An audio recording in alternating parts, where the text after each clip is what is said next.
don't even got $20 in cash right now. I don't carry no cash, right? But gold is convertible in any country. Silver is too. So I'm not saying like go out and put all your money in gold, but I definitely think with the increase in cyber attacks, you should keep some money in cash. Maybe some in a resource like silver, gold, a little bit, because gold is expensive and heavy. But also like, yeah, I don't know, just keep an eye. This is very interesting.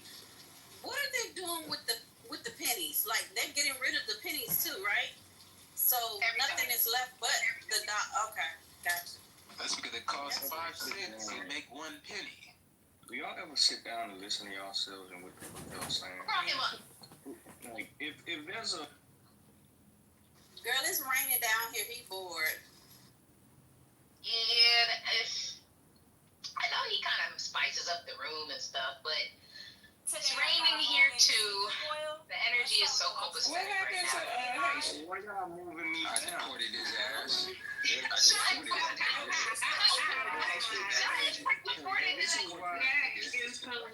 loaded up the ice trucks. Did you say you loaded up the ice truck? He deported his ass. Yeah, so it's called being intimidated, right? Because what I'm saying is just stupid shit. Hold on for a second, Haitian. Here we go. Who put Sean down? Man, you know I got immunity. You know I got presidential immunity. Man, Diplomatic immunity. Why goddamn buttons alone? Y'all like kids. Leave the damn buttons alone, okay? Don't push on shit. You know I'm the governor of this bitch. You say I deported your ass to the booth. I shouldn't be laughing, but that is hilarious. Dad, it is garbage. So I'm still laughing about the applesauce. I almost crashed, bro. I'm in traffic. That shit so deep. I told you I'm funny. I'm funny. I should have my own skit. But then who deported his ass was diabolical. I'm sorry. yeah, they won't. The only thing gonna happen when I swing back is y'all gonna get mad and throw me in the goo. Cause I got plenty of jokes. Nobody care about you anymore. I got plenty of jokes now. Stuffed animal. Who you got? Cucamonga or Grover? Is that Grover with you? It never fails. That's Jean-Pierre. That ain't Grover. I don't know what they done that for 1 2. That is so. So I think I've said this before. I think this is an instance where Trump usually, I think, has a preternatural way of intuiting the sentiments of his base and really communicating with them in ways that they're incredibly responsive to. And this is just an instance where I think it's fascinating to me because I've said this before, but this is like your rabbi just getting up there and saying, well, the Jews were never really slaves in Egypt, or your priest getting up there and saying Jesus never really rose from the dead. I mean, this is part of, I mean, the fact that, as you're saying, Gary, if you said he's been convicted of things, right? This is not a conspiracy theory, but the conspiratorial intuitions of what of exactly who's connected to this and how high it goes plays into this kind of perception of the base that this is, the powerful elite that are running around and running the child molesting pizza shops and all this stuff like Hillary Clinton, and that this is the world they live in, right? And this Epstein sex exploitation is part of that world, and the elites just protect themselves and sort of run all over all of us. And Trump was viewed as somebody who was to battle against those elites on behalf of his base. He's the true populist. And so for him to suppress things and then say it's a hoax, I mean, not only is it a travesty to the victims, it's like burning your Bible. I mean, this is like saying that the miracle stories, this is the Jeffersonian Bible, man. This is the Bible without the miracle stories and the supernatural. I mean, this is Trump trying to demythologize and sort of stick it to his face. It's I think kind of insulting to his base, and I don't know why he's playing it. So unless there's something he's really embarrassed about, right? Or unless there's donors or something or somebody that parties that have really strong vested interests in this not being released, and Trump's protecting them or doing some kind of quid pro quo.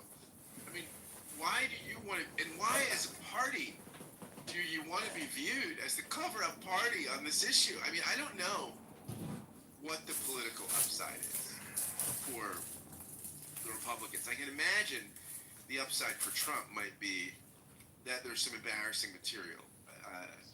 I'm guessing it's not anything criminal, but maybe something just really embarrassing about him in these files. I don't know, but I just think this is a really stupid play politically, and I don't know why Republicans aren't lining up again, other than Trump's decided it's a bad idea and they just do Trump's bidding. But yeah, I mean, I think this is not the smart political play to go against transparency here. You know, I was trying to remember, and I looked this up to help refresh my memory, whether the president ever joined in on this course of condemnation of this Epstein pedophilia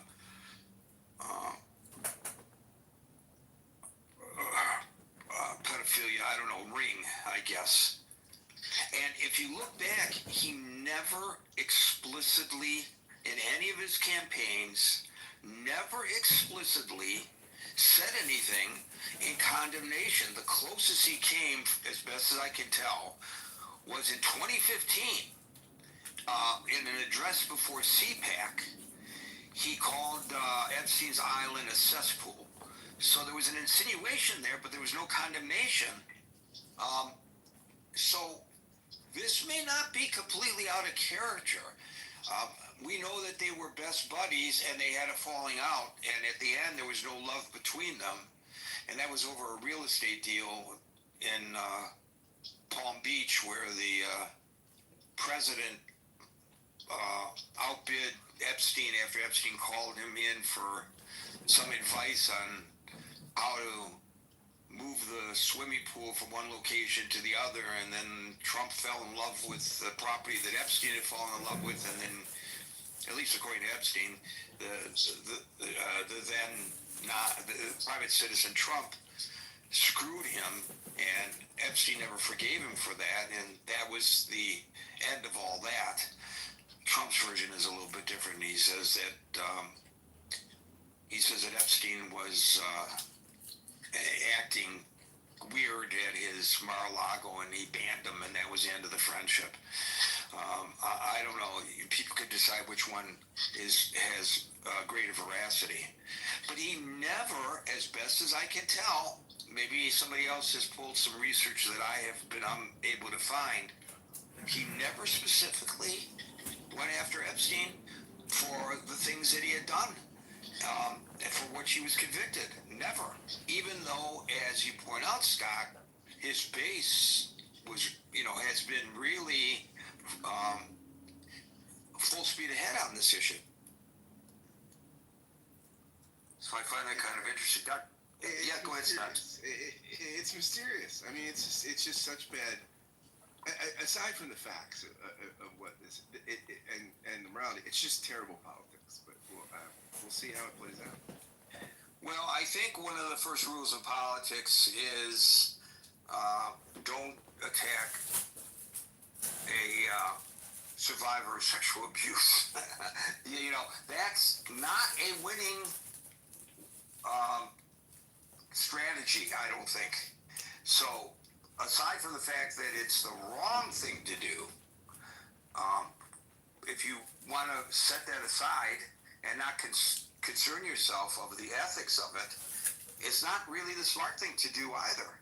So this is the first time I think that we have seen, I mean, this president has had a hold on this Congress. I mean, he stopped legislation when he wasn't even president because the legislation to tighten up things at the border, which was a bipartisan package, might have made Biden look good. So he decided to pressure Congress to not vote for that legislation in order to keep the flow of immigrants coming in to let it continue to be a campaign issue. It is true that after he took office, he buttoned down the border. No question about that. But he had that much influence even when he was just a candidate because they were so fearful to stand up to him because they had the votes for that legislation to pass. And I'm not arguing whether that legislation was good or bad or the benefits or the failings of that legislation. I'm just pointing out that he had such a hold up until now on Congress. This will be a big blow to that if he loses. But I think it'll be a big blow to the victims if he wins. Thanks, Scott. Meryl. Excuse me. I can barely hear anybody. Can anybody hear me? You are loud and clear, real strong. Okay, good. That's I like to be loud and clear. Okay. I want to begin first by asking if the congressman, the gentleman who is running for Congress, if he is here or in the audience under his name or any other name, because if so, I want him to produce a recording he claims where I said that Trump is a pedophile, which I never did. I do not see. Anyways, I had the same reaction you did. I had a very emotional reaction. I saw the interview. And as you recall, I sent that interview to you and someone else, Howard, and said that I did not know if I should post it because I also did not want to be accused of Trump derangement syndrome. I also had experienced in the past that if you say something about Epstein regarding Trump, that it is, like Trump's got better things to do. And why do you think, he's handling so much more. You think this is so important? And I didn't want to get into that kind of argument also, because this is a president who, all presidents should be able to handle everything that comes their way. Anyways, if you take notice, a bit of history is starting to repeat itself. With regard to Epstein, he was previously charged with, I forget how many, it's more than 36. I mean, it's a lot of charges of having sex with minors, a number of different things. And he cut, while people will say this is how the judicial system works, it's okay, he did it legally. He cut himself the most sweetheart deal anybody could ever imagine. He wound up, and I thank Alan Dershowitz and some other attorneys,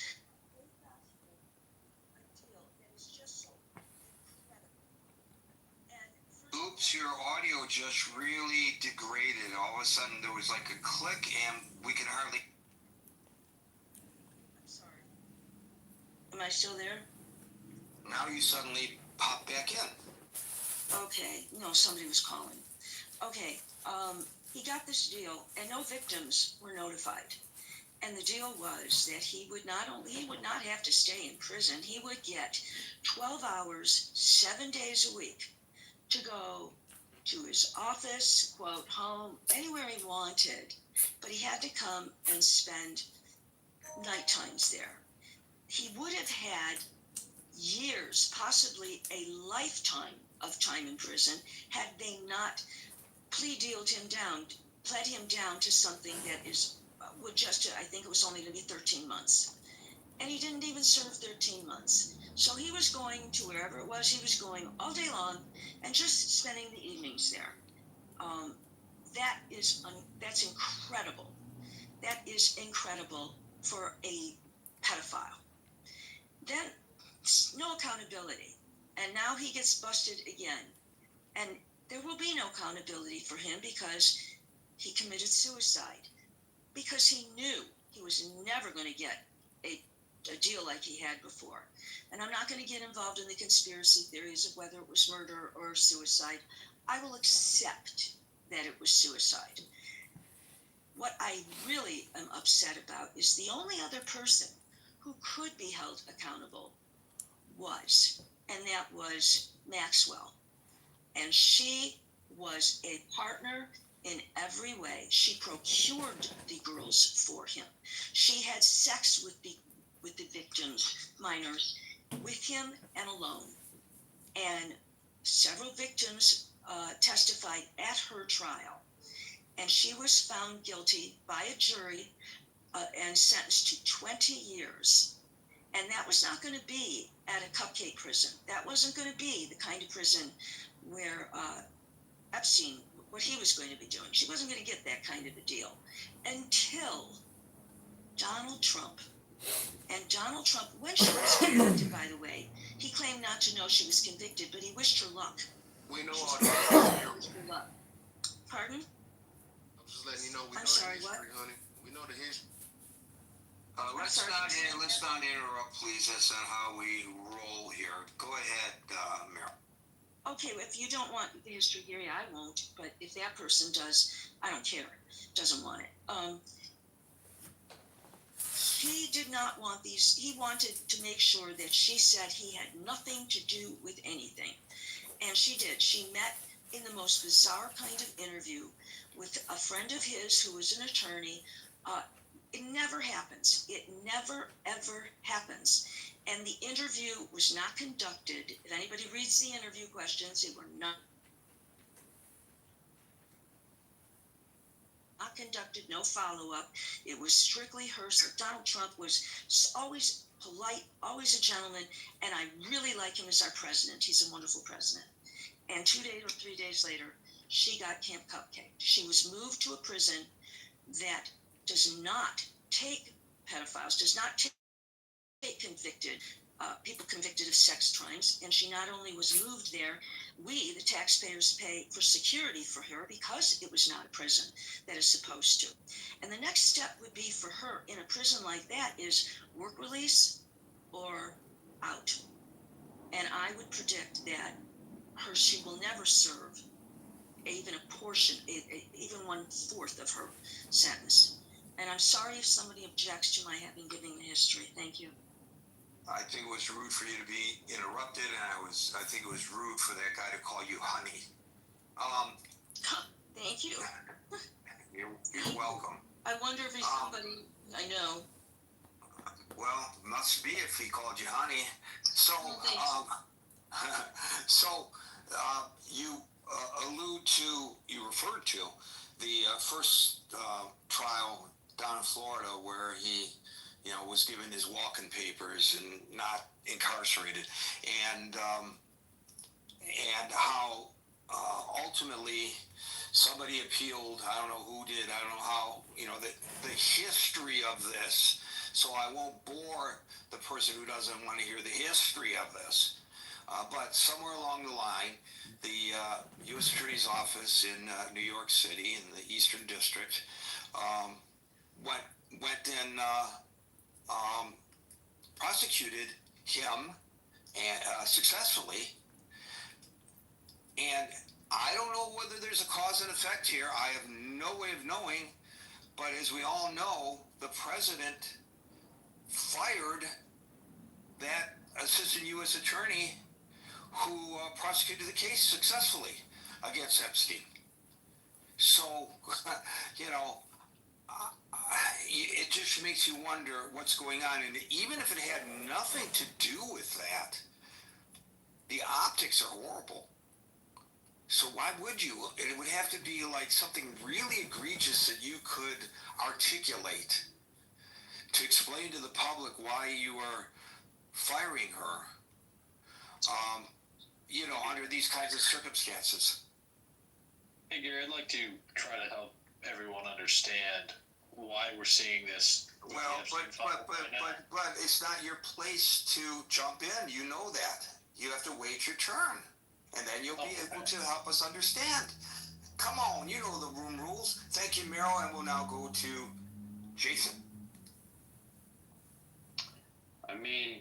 I think they should release them.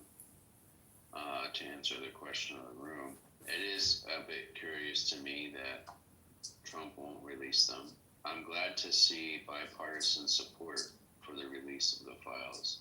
I think there, Dr. Francine, you have some feedback, but you may want to check your mic.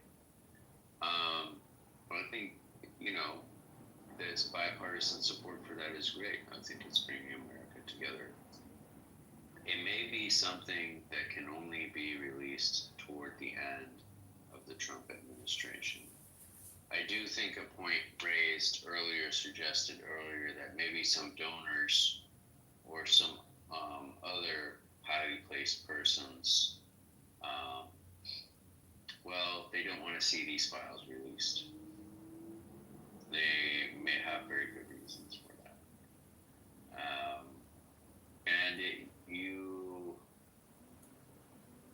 I can see how someone in Trump's position it may give him pause. Let me put it that way. There's a lot here clearly that's under the surface. Anyone involved with Epstein, given what Epstein got away with, the amount of pull that guy had, the amount of support or whatever, it's kind of an indicator of how much more power, pull, and support the people who were affiliated with him had. And it may be that these files are not releasable till a lot of people have passed away, as a practical matter. And that's it's a grave disappointment. But it may be how it is. Well, if it's people who passed away, you're correct. It's a grave disappointment. I know you didn't mean to be punny there. Thank you, Jason. Why did you suggest that they might have cause to withhold the release of the files until near the end of the Trump administration? Well, Trump has some things he needs to get done. And he needs the support. He needs all the support he can get. And, he's got to pick his battles, right? And that is one reason to delay. I get a thumbs down from somebody. What an idiotic response there. It's the time to do this kind of thing is when he doesn't need the support anymore. If there's a time. So you're suggesting then, and correct me if my interpretation is wrong, that the release of the files could contain information that will make it harder for him to proceed with his agenda? At least you're speculating that that's the case? Well, I think it would make some of his more high-profile supporters unhappy with him if this information were released. Yes, they don't want embarrassing information about themselves to be released, and so now is not the time to do that. I think that obviously if the files are released, they will show that virtuous Trump opposed Epstein at every step and was not involved in any way, and but I don't think it's about self-interest. I think it's about what he needs to do for the country. And is this the primary thing? I think no, it's not. Thank you for that, Jason. That's an interesting take. We'll now go to Dr. Francine. That is a totally fascinating take, Jason. First of all, I'd like to point out the fact that I am a woman. And second, I have been watching women have difficulty getting justice for what is done to them for my whole life. And so today when those women came out on the lawn in front of the Congress, I went out, I turned on the TV and I watched them talking.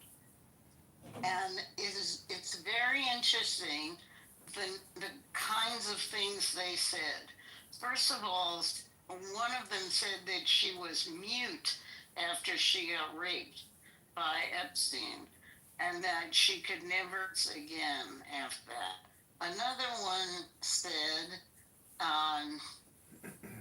that she had been undergoing trauma therapy.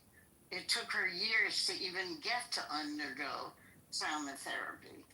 And others of them who were more removed from the situation by now said, if you don't want to release a list, we have a list, and we will release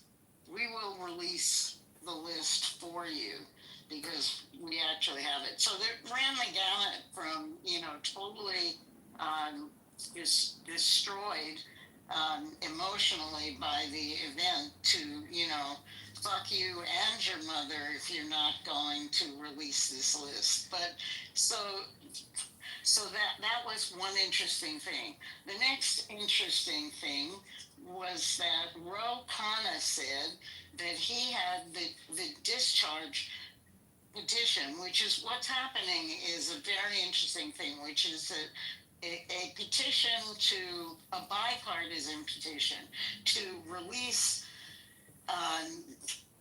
the Epstein files out of committee and for a vote on the floor had already been scuttled once by Mike Johnson sending Congress home early.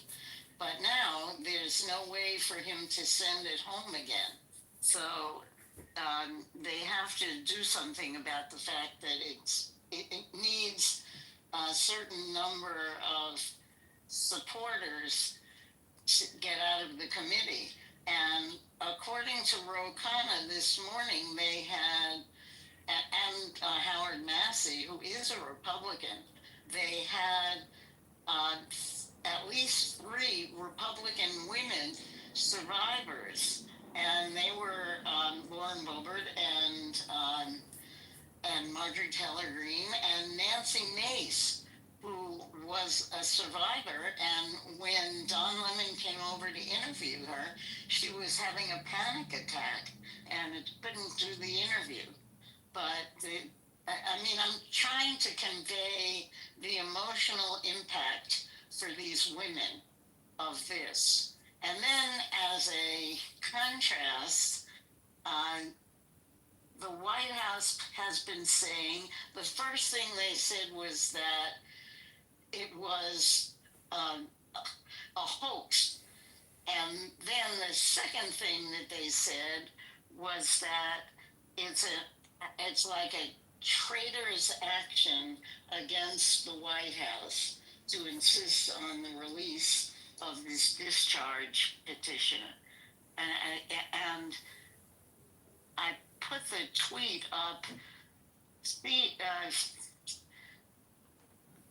This man said, that they put the tweet up on X because it was so shocking that as a president, he would say something like that.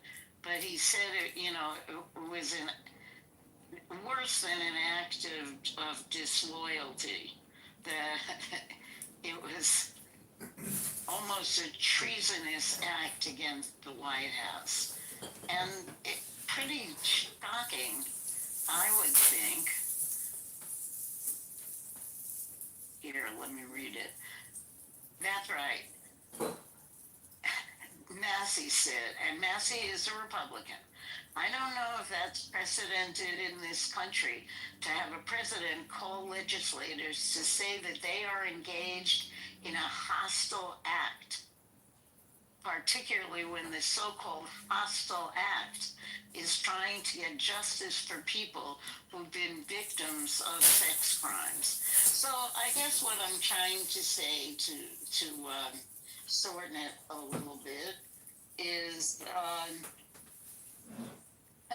that there's something really rotten in the state of Denmark or in the state of DC, if Trump is feeling that way, and we are really never had somebody in the Oval Office trying to cover up sex crimes, you know, and working so hard to do it. So, I don't know, Jason. I guess that would be known as I respectfully disagree with your take. So, we've been very cautious in this forum, and we will continue to be cautious in this forum. Not me. Yes, even you, when it comes to we're being very cautious to not accuse any specific individual of any involvement in the pedophilia other than the two individuals who have thus far been convicted. And this is why Meryl was so correct in correcting the record. Because, first of all, I never heard her accuse the president of being a pedophile, nor would I, as your moderator, allow that to be said by anyone on this stage or in the chat without immediate confrontation and correction, because you are slandering in speech and libeling in text when you do so. So I am holding to the fact that there is no even accusation, despite the close relationship the president has had in the past with Jeffrey Epstein, that he participated in any of these pedophilia parties.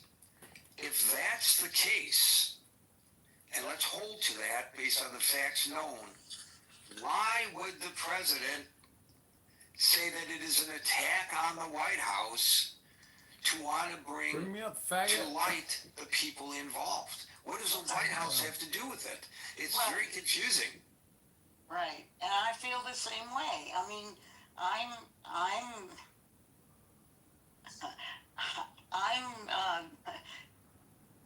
stunned by the vociferousness of Donald Trump's response to something that he called a Democratic hoax just half a day ago.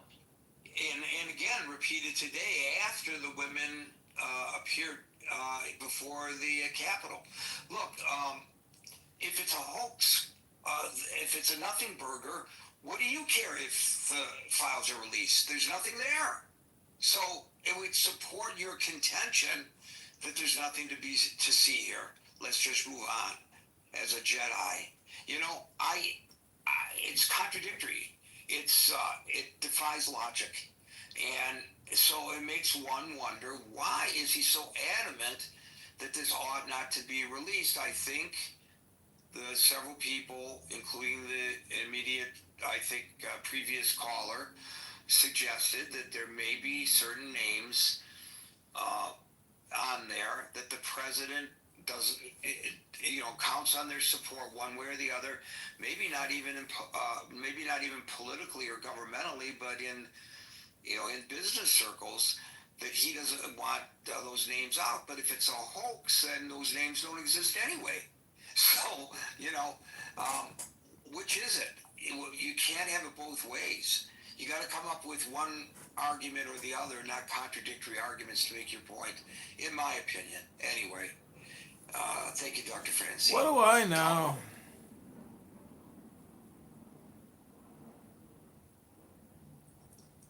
Double trouble. Double going once. Oh, can you hear me? Can you hear me? Now we can. So sorry. Let me step outside. I got it. Okay, sorry. I was just, never mind. Gary, thank you for having me on your stage. I just wanted to say, I think something that still amazes me, Trump entered the political arena in 2016, and it's like people are still surprised at his tactics and everything. But I would just say with this Epstein thing, consider what he is holding, like, it's so visible, his entire base. He's angry. They want him to release the files. All of the Republican congressmen want the files released. The Democrats, I bet you, are sort of 50-50 about it, but they're doing it because they think it's politically convenient. I would bet you that Trump doesn't actually care, like, himself personally, if they get released. But imagine the leverage he's holding over somebody or some small group of people. Just imagine. They can see how much he's doing for that. Like, look, he can just be like, look how angry these people are at me. All these people are angry at me. I'm doing this for you. Think about that type of leverage and how important this is for him and what he's getting out of the deal. He's getting something out of the deal here, Gary. You just have to think of him like a mob boss. And then everything else makes sense. But this clearly is very valuable to him. So people should really, really sit back and contemplate, why is this so important? What is going on here? You know, what would change? Anyway. Thank you, Double. Another interesting perspective. Chris. Hey, what's going on, Gary? Hey, Chris. Hold on, let me start at this. Hey, Meryl, I do apologize. And me calling you honey is a sign of endearment, not a sign of disrespect. Your backlog of the information. Oh, 1 second. Are you all right? Dog, just spread it past me. Well, the backlog to the information you gave actually was important. I just understand that we've heard it a million times before, and it's probably going to be kind of. It just sounds repetitive. It sounds like, because you never even gave your take on what the actual situation was, which, again, your choice, not mine to dictate how you speak. All right. Gary, how are you today? Chris, I am well. How are you? Yeah, as a man, I had to apologize to Meryl, even though I still feel like she filibustered the time. It's her time. So everybody gets angry with Meryl. Remember just yesterday when I told you Trump ain't a better guy. Conversations, Gary, and we got to figure out how to keep things fresh, but I do understand them. Remember that conversation just yesterday, about 24 hours ago? Yes. Here it is when you always prove me that you're doing something right. Because we got back to what I feel is important to society. And it is a repetitive conversation about Jeffrey Epstein and why the President of the United States decides none of this is informative to anybody anymore after he told his base, specifically his base, not me. I'm not his base. I am a United States citizen, but I am not his base. He told his base specifically, when I get in that White House, we're going to clean out that swamp. We're going to get those bad guys that did those terrible things to those little girls immediately. First thing on the agenda, we're going to get them. That and deporting those immigrants. So now we're here again.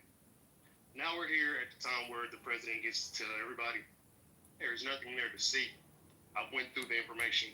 You all know it. I know it. If you don't believe what I'm saying, you're an idiot. You're stupid. Do I think he's protecting himself? I don't know, Gary.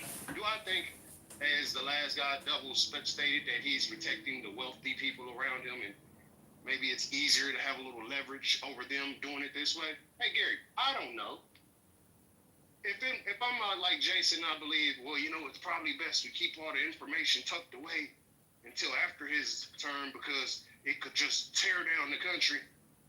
Fine. If that's the terrible logic you think that we should protect the pedophiles, I don't want to say the word, I don't know the logic, and I know that one guy is in here, or what he was in here recording, but you know what I mean. The P word. If I feel like we need to protect them just so we can have some sense of status quo that we no longer actually carry in this country, hey, as long as that makes you able to sleep at night, you believe what you want to. Let's get to the question. The question is, should Congress release the Epstein files? Yes, we all agree. We all should agree. We all should agree it shouldn't take a minute longer, a day later, or a second too fast, or a second too slow, excuse me. Because those little girls, who are now women, are still sitting around watching their abuser get rich, their abuser stay under the radar, their abuser have to face any justice. Those little girls could be your children, snatched away from your house, leaving school, going to school, sent to a place she has no clue about, trained and tailored by a woman who has only tactics in her life is to make sure the man that she's serving enjoys the pleasure that your child who was kidnapped has now have to give. Working a summer job, and now your daughter from that summer job is being hit on by millionaires, offered gifts, and now she's being taken advantage of on someplace you don't see her anymore. Again, if we're going to continue to try to protect these guys, just say that in your opening monologue, in your analysis conversation. Everybody seems to have analysis. Nobody has an opinion anymore. In your analysis conversation, just say, you know what? I don't want him to lose. And I'm speaking of Donald. I don't want him to lose in this situation. So we'll just protect the pedophiles. Because that's what we're doing when we don't bring justice for those women. Those girls are now women. Imagine that. Imagine your daughter having to do 10 years of having some type of sexual abuse from somebody that's not in your family also. A stranger, a wealthy man, a man you probably could not touch if you had the opportunity to. And now he gets an additional 10 to 15 years. And now he gets an additional 3 to 6 months. He gets an additional 2 or 3 days. He gets an additional week of freedom. Because the public's parties that we chose decided it's easier to protect them than it is to protect your children. It's amazing. It's amazing to witness. I did not see what happened today. I knew it was coming. I watched something just yesterday, and they spoke about having those women on the steps at 10:30. I was asleep this morning, but I plan on watching it the moment I get off here. Because I want to see the women who have finally spoken up about something that the American people are trying to be taught to forget about. They're trying to teach us to forget about it in real time. Yeah, I can't say the president has done anything wrong outside of what he's currently doing. Trying to belittle a fact that we all know are facts. I don't know if he touched girls. I know he's a creep. We've all seen evidence of that. He's been liable for that. I don't know if he likes little women. Little girls, not little women, little girls. But I'm watching him actively try to move the goalposts so little girls don't get justice. I'm watching him move the goalposts so rich, wealthy men don't have to face prosecution that they deserve. So maybe he's not on the Epstein files as some type of participant, but now he's participating at the highest of levels. And that's going to hinder, again, I said this the last time we talked about Epstein, and I thank you, Gary, for also, like I told you last time, you said it, when it hits the news cycles again, hey, it'll probably be back on the stage, and it did. So I commend you for that, because there's a lot of people that's still scared to have this conversation, and I'm not a Democrat or Republican at this point. I'm an independent. I voted Democrat the last election because they had the best options for us, and that's why you see the mug in my PTR, because you had a choice. We all had a choice. The choice was right there for you. You can say, oh, I didn't like her policies, but you didn't know the other guy's policies outside of immigration and Epstein files. Now he's doing great with the immigration, even though he's harassing everybody. And now we're watching him duck out on Epstein files. So he's 50-50 right now. But the last candidate would have been better, and you would have been able to sleep a little bit better at night, regardless of how you feel about our international affairs. But the truth of the matter is, we're now watching them, and I mean them as the Republican Party. And shout out to Marjorie Taylor and the other few women that actually stood up for this. And I'm glad women stood up for this. Because it would have been really sad if we watched some hands-made tale of women actually not wanting to stand up for women because their color that they wear on their top. So I'm very honored to see women standing up for this. But I think it's time for the American people, and even the people in this room that find the opposite side of every argument to argue, to realize this is probably not the argument to have that argument with. Those women deserve justice, just like your child would deserve justice. Just like you wouldn't want any rich man to ever walk past your daughter and rope her with his eyes, regardless of how wealthy he is. And if you are that type of guy, then you're a terrible person. And I'm okay with saying that because I would like to protect women. Hey, Gary, again, Meryl, can you come up with, if you are in here, I would like for you to come off of Mike so I can apologize to. Well, she heard you apologize. She's here on the stage. Thank you, Chris. I don't need acknowledgement. I just need to get that off. Thank you. Yeah, thank you. Thank you for doing that, by the way. I'm sure she appreciates it. So I think Chris brings up a very interesting point, because I mentioned correctly that the president never specifically mentioned that he would go after Epstein, but he did, as Chris pointed out, repeatedly promise to go after pedophilias. He actually created, by I think executive order, some programs in the Justice Department during his first term of office. He later pledged to go after pedophile rings and traffickers. He did say in 2020 that he was, quote, saving the world from a satanic pedophile cult, close quote. Now, I don't know where we've ever seen publicly such evidence of a pedophilia cult verified than what we are seeing today with these women coming forward, and with the convictions of Epstein and Maxwell. This is not a conspiracy theory that was just proved that a pizza restaurant near the White House had a secret tunnel and a dungeon where they were keeping the children, so that when the Clintons ordered pizza, whatever they put on the order was code for what type of child they wanted sent over through a tunnel that extended from the pizza parlor to the White House. And as we all know now, that after that unfortunate man went to save the children, it was just a storage room, and there was no basement, and it was all made up. This is something that's not made up. This is something that's really happened, and yet the guy who claimed that he's going after saving us, not just going after, saving us from satanic pedophile cults, calls it a nothing burger, says it's a hoax. Again, a major contradiction. We are now at 6:01 p.m.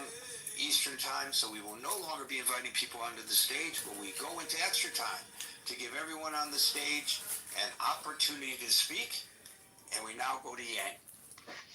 Hi, Gary. I mean, at first, I really don't understand, because, I mean, Trump's been in DC for 10 years. I mean, he knows how politics works, right?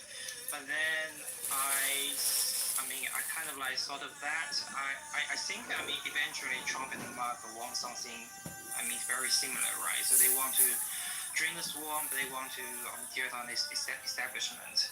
But I mean, in the mind of Trump, he's having a war with those people, right? So I mean, I agree. The previous guy saying like, this file is the leverage he has, which he can use them to control and fight against them. I mean, what he always say, like, you don't have cards, so why would you give up the cards to? For this battle, right? So I don't think it's personally about protecting himself. I mean, he's already committed villain for having sex with a porn star, right? How bad it can be compared with that, right? So I think I think from his mind, he's playing a longer game. I mean, he's in DC for 10 years. He knows how to play politics with those people. So he thinks this is a battle which obviously he can sacrifice for the ultimate purpose of eventually tear down the establishment. I mean, whether or not he will become a new establishment, we don't know. But right now, I think this is obviously what has happened. I mean, in terms of why he is so against his base, I think two reasons. The first one is like, I mean, campaign and governing are very different things, right? During campaign, you can say those very, wishful. You got your wish list, right? when you govern, you have to be very careful. You have to be very calculative about each steps about how to achieve that goals. I mean, for those, people who say, "Oh, release the file, release the file," I think, to be honest, for a lot of those congressmen, they may secretly hope that file not got released. They just want Trump to get look bad, because I think they also have very strong connection with those rich and powerful people. It's only the fact because they know Trump can hold those Republicans for now, and then they can just blame Trump for not releasing the file. So I wouldn't give them credit for saying that release the file. From the Trump's perspective, I think he's confident that he has his base, so he can disobey his base a little bit, but it was just point. Even during the peak of this scandal, right? I think his approval among MAGA and Republicans still it's not 100%, but 90 to 95%, right? So from a pure tactic perspective, he has his base, and he can disobey his base a little bit without losing too much support. Why give up a car and then not using his car to his advantage? It just doesn't make any sense. So I think basically what happened is he made a deal with a lot of those people, and he uses as a leverage to press them to do things that he need them to do. Maybe someone even in the Supreme Court, for example, maybe, we don't know. And now he has his tariff agenda. Maybe he's using this as one of the leverage. You never know, right? So there are so many things. I think from his perspective, he repeatedly say, let's focus on the big picture. So this is his agenda is a full MAGA agenda. So he's using this tool to achieve ultimate goal. I think at the end of days, when he achieved his objective, then those leverages become more of a political liability for him. He may release a file. Yeah, so that's what I think. Thank you, Yang. Diogenes. Yeah, some of you may be familiar with the work of Whitney Webb. She pointed out that, first and foremost, Jeffrey Epstein was a financial criminal. He dabbled in sex trafficking. An important distinction that we need to make moving forward is that pedophilia is a term that comes from psychology and is used to diagnose individuals who have an attraction or exhibit an attraction to minors 13 years or younger. There is no accusation that Ghislaine Maxwell or Jeffrey Epstein was involved with minors of that age. What they were in fact convicted of was crimes related to girls who were under the age of 18. This is not a defense, but it's important that we understand the definitions. Ultimately, it's ironic that we're talking about whether or not some files should be released that may or may not shed light on whether or not Jeffrey Epstein had ties to important individuals who are currently representing us and holding powerful and important positions, including top secret clearances in our government. In 2008, there was a tidal wave of fraud. A tidal wave of fraud. Most of that fraud is right out in the open. Multiple people lied in testimony to Congress, which is perjury, it's a felony. And most of the large banks and financial institutions committed some kind of fraud. No one, not a single person has been prosecuted for that. Charges haven't been brought. Indictments haven't even been brought against those people. And so I do want to stress to listeners who are sitting here wringing hands and clutching pearls about whether or not some files should or should not be released and why Trump may or may not suddenly have reversed his position on this, that even if the files were released today, and the files said clearly these people were involved, which they won't, they couldn't. The so-called files could only ever be evidence. You wouldn't do anything about it. You, the public, won't do anything about it. You're all desperately hoping some bolt from the blue. You're hoping that some evidence will suddenly be released and broadcast to all of your telephones. At the same time, you'll get a push notification that will tell you, guess what? Jeffrey Epstein was a pedophile. Not just someone who engaged in inappropriate grooming behaviors with women who worked for him, but he was actually a pedophile. And here's video evidence. Verified video evidence of him raping children. Now we're going to do something about it. So how do you know what people in this room or in the general public are hoping for. You have no idea of knowing what I, Alan, Merrill, Howard, Scott, Dismal, David, and Jane are hoping for. So get off your high horse and make your commentary without trying to put words in the mouths of other people here, all of whom are very good at articulating their feelings and do not need your help to do so. You don't need to be offended or defensive about this. I am not being defensive about it. I am telling you that it is offensive to think that you are in a position to speak on behalf of these other people. If you want to ask people what they feel and what they hope will occur if these files are released, that's fine. But don't try to speak on their behalf. Speak on your behalf. Sure, I'll rephrase. So ultimately, the public at large hopes and prays that someone else will handle everything. We don't need to go looking for bogeymen.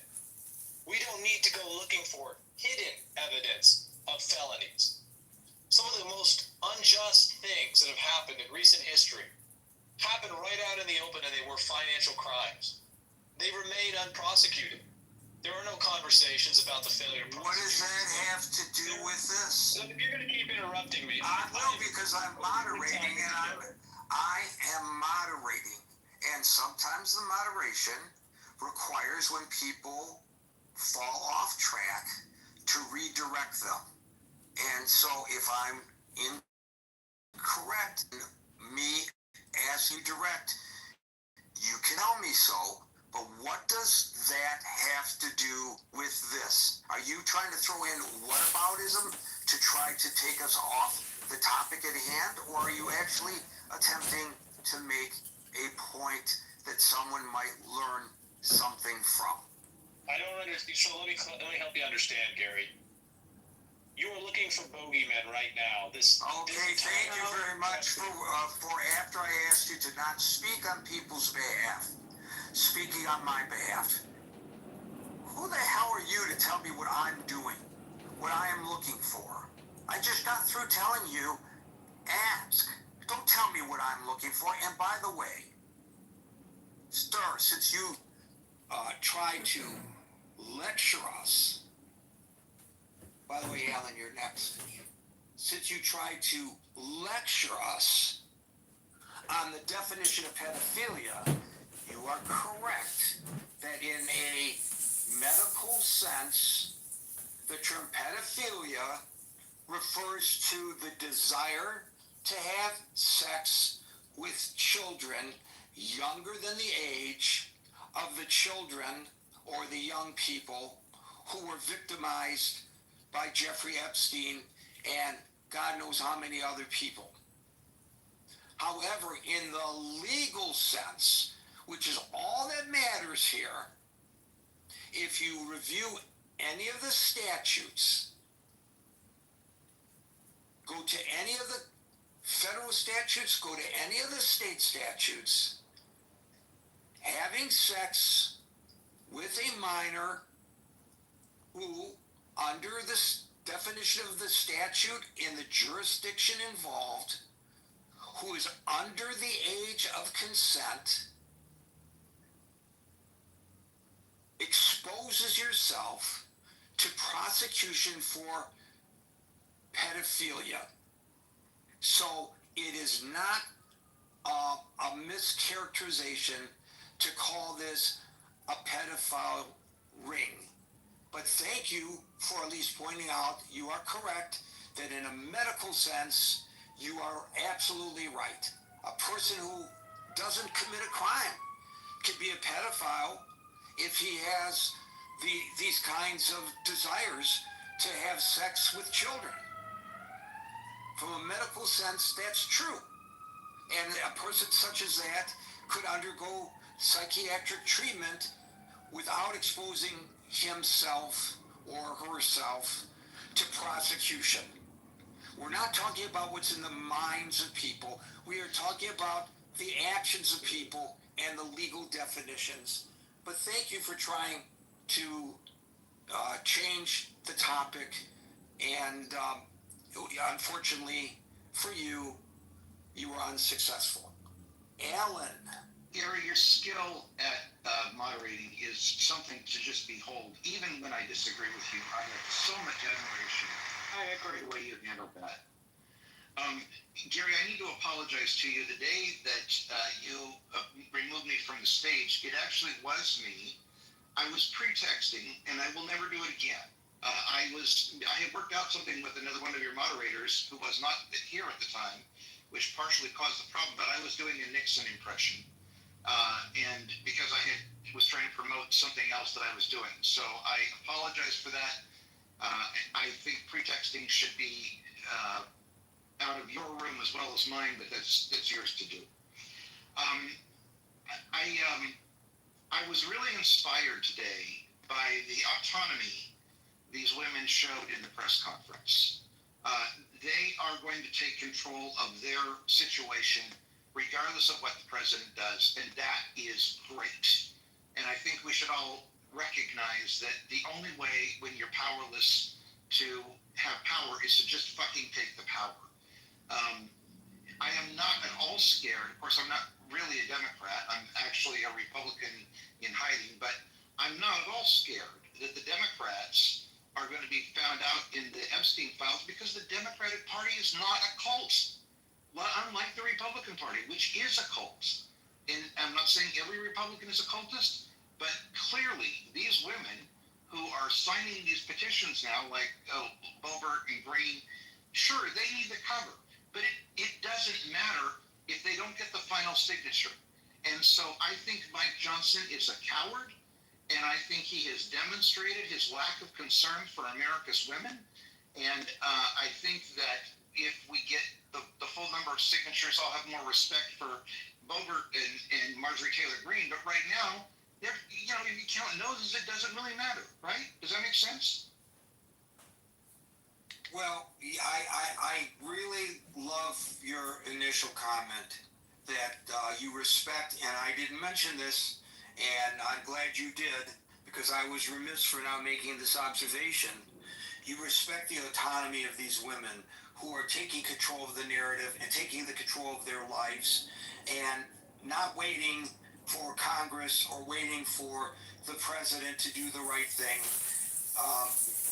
Their comment that, basically, F you, if you're not going to release the information, we'll compile our own list and try to stop us because you can't, because we are too strong in numbers. And again, I just think it was terrific that several of the women, when they went to the microphone, called on other victims to step forward. And I bet some of them will. They may not publicly step forward, but I bet they contact that attorney. I hope they do. I pray they do. It'll be good for them if they can do anything to take control of their lives back, because when something like this happens, as several of the women pointed out, the therapy that they had to go under, part of their life is stripped away from them that will never be returned. Imagine if it was your daughter or my granddaughter, God forbid. They would change their personalities forever. These women are rising above one of the worst kinds of adversity anybody can experience, and bravo to them, and I'm glad you pointed that out. With regard to Mike Johnson, it's become abundantly clear in this case and in all the others that the one thing Mike Johnson wants more than anything else is to remain Speaker of the House. And so he would do whatever it takes to please the president, to ensure that the president not orchestrate a congressional coup to remove him, which by the new rules that the Republicans themselves established is a relatively easy thing to do now. So I think that's his motivation, and we should recognize that, and I'm glad you pointed that out as well, Alan. I need to give Yassi part of the credit for showing, reminding me of this thing. Also, no punishment for bad behavior is the new rule in the Republican Party. This whole crap about therefore the rule of law, sending people into Chicago, when the president himself was told by a court yesterday here in California that he had violated the law, and yet it doesn't matter because he's already done it, and we're past the time limit. So I think anytime the Republicans want to say that they are for the rule of law, we should just laugh their asses out of the room because they've proven they're not.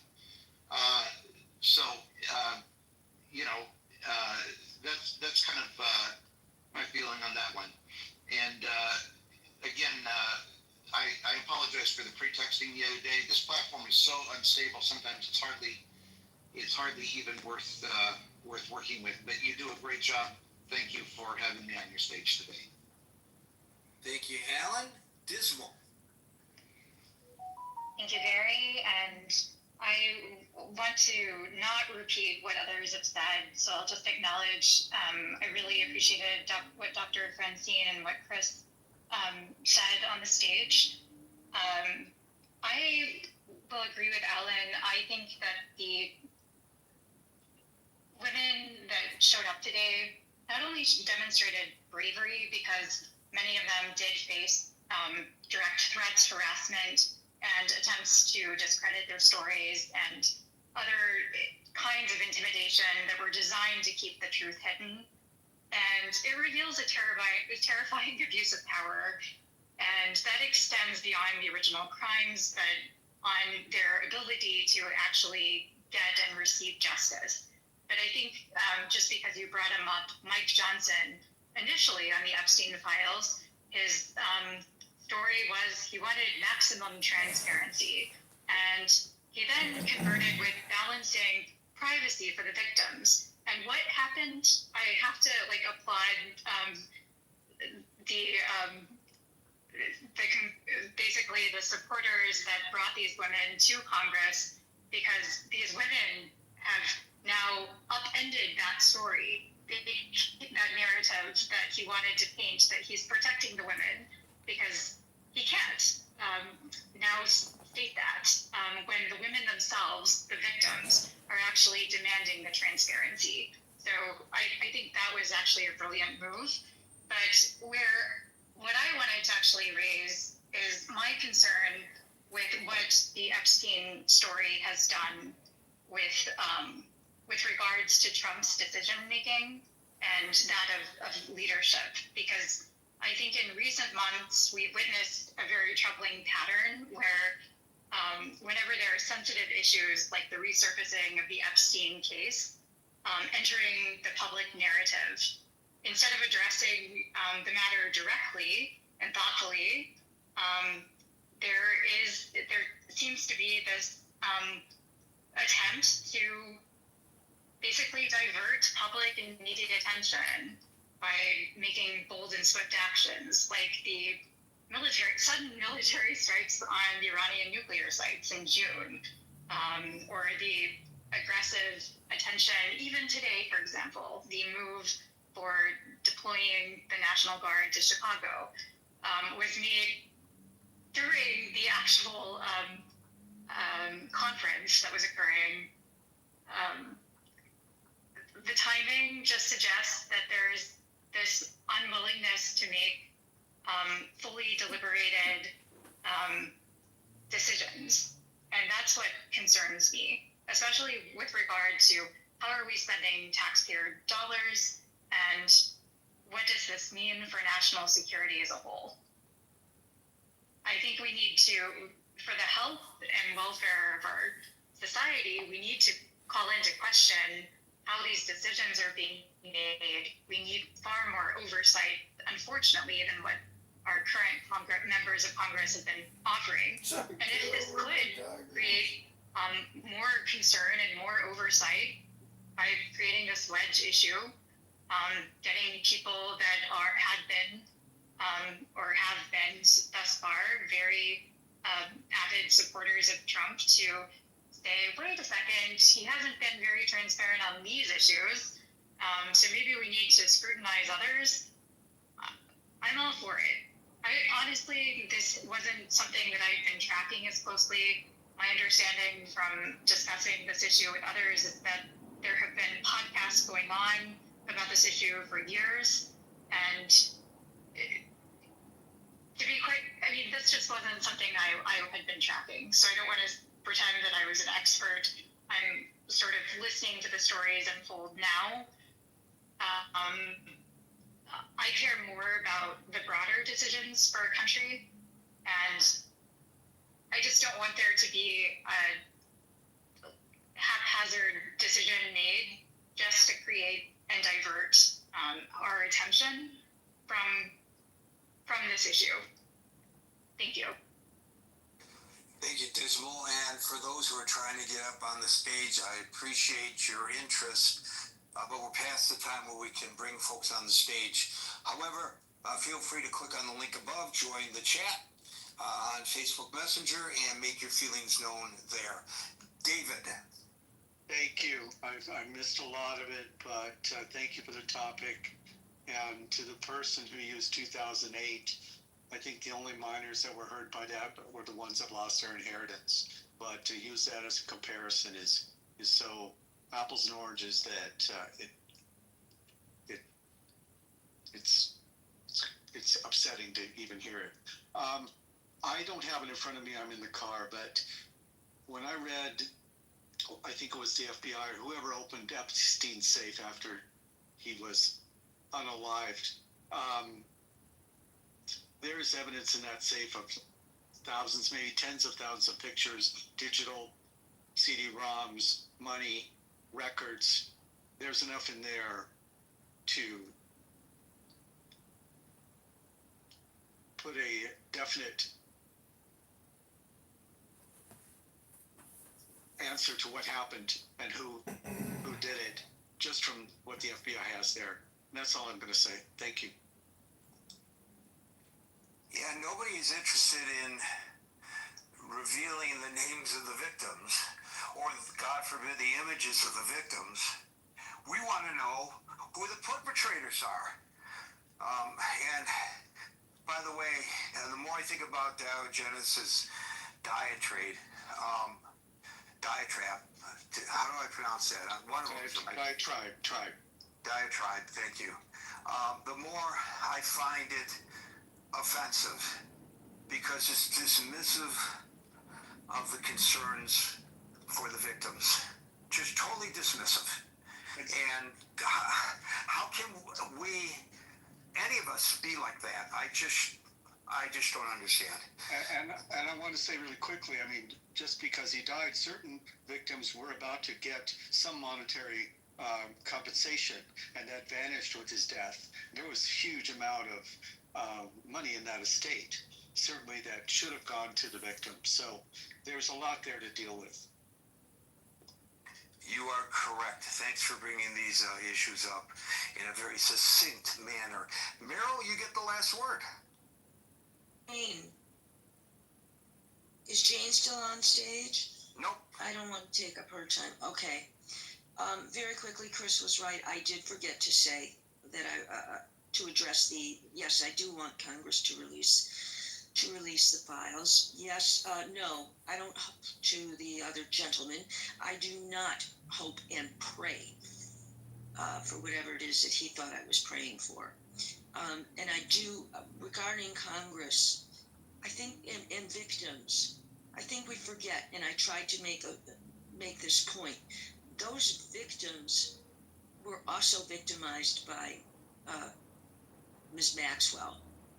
And our president, this president, interfered with the actual, what the intent of the sentence was. And that was just one more. Some of those victims did testify, and that was just one more attack on those victims, because it's also given her the opportunity to say they are all lying. So I wanted to make that very clear. Thank you. Thank you, Meryl. Folks, we're here Monday through Friday from 5 p.m. to 6 p.m. New York time, so until 5 p.m. New York time tomorrow. For the next edition of the Critical Thinking Forum, everybody be safe, be well, and peace out. Let me that's fucked. My mother told me. This is a very consistent Republican thing. For now, we're talking over 30 years. So, but it's even a lot longer than that. But just in recent history, that's what it is. And then there are things that they do subtly, like Ramona mentioned, voter ID, which is a very exclusively rather, Republican effort to disenfranchise people from voting. There's also gerrymandering, which moves around districts and makes it funnel people into certain areas where it's difficult for them to get to vote. Locally, there will be instances where areas where black folks disproportionately vote, voter machines happen to be limited and or not working. I know here in Georgia, there were instances in certain places where the cords to the machines were missing for a great deal of time, and the machines weren't on. Now, that may not seem like an issue to you or I or some of us, but when you're waiting in line for 3 to 4 plus hours to vote, you get discouraged from going to vote, even if you actually did make the effort to go out and do that. And if those people leave, even if they say, hey, listen, you can come back, there's still the chance that less people are going to come back than were here. Right. So those are all underhanded things to keep people from voting. On the other side of it, and I think I may be taking for granted what we have here in Georgia, or more specifically in Atlanta. But during the pandemic and during the 2020 election, they opened up State Farm Arena with a Hawks play, and had voters machines during early voting where people could go and vote. And that is what made the difference in Georgia, as far as I'm concerned. Among a number of other things, where they dump money into local projects like Georgia Voter Project, Georgia Black Voters, Stacey Abrams program. So there is a number of things that can happen in order to do that. It's just that they pass laws now where you can't even take people water while they're waiting in line. So you know, just little things like that to keep people from voting. So there is a pronounced effort to do that. And I'm sure in Louisiana, I'm sure it's much worse. So it's not inane. I mean, they just, I mean, some of it is that they're just choosing not to go vote, but there is a reason. Okay, so with all that in mind, just like when we talk about the perpetuance for black people to commit crimes and we get sentenced more harsher than other people, and we have these conversations, and I have these conversations with, my children and their friends. I said, if that's the case, don't commit crimes. I mean, why are we having this conversation right now? You understand the assignment, so you know to keep your ass away from that situation, point blank, period. So I'm just trying to figure out, in the same vein, we got issues, and if this making it harder for us to vote, then we have to come together as a community. I don't know that community. See, it's hard for me to talk on other people's shit. I try not to, because I'm not there and I don't know the hardships. But people who live there do know the hardships, and they need to try to figure out a way. If people want to vote, because do they want to vote? You know what I'm saying? Because I want to Google the turnout for the last election, and I can't because I'm driving. I'll Google when I get home. I can tell you this, it's really, really low. Yeah. It's really low.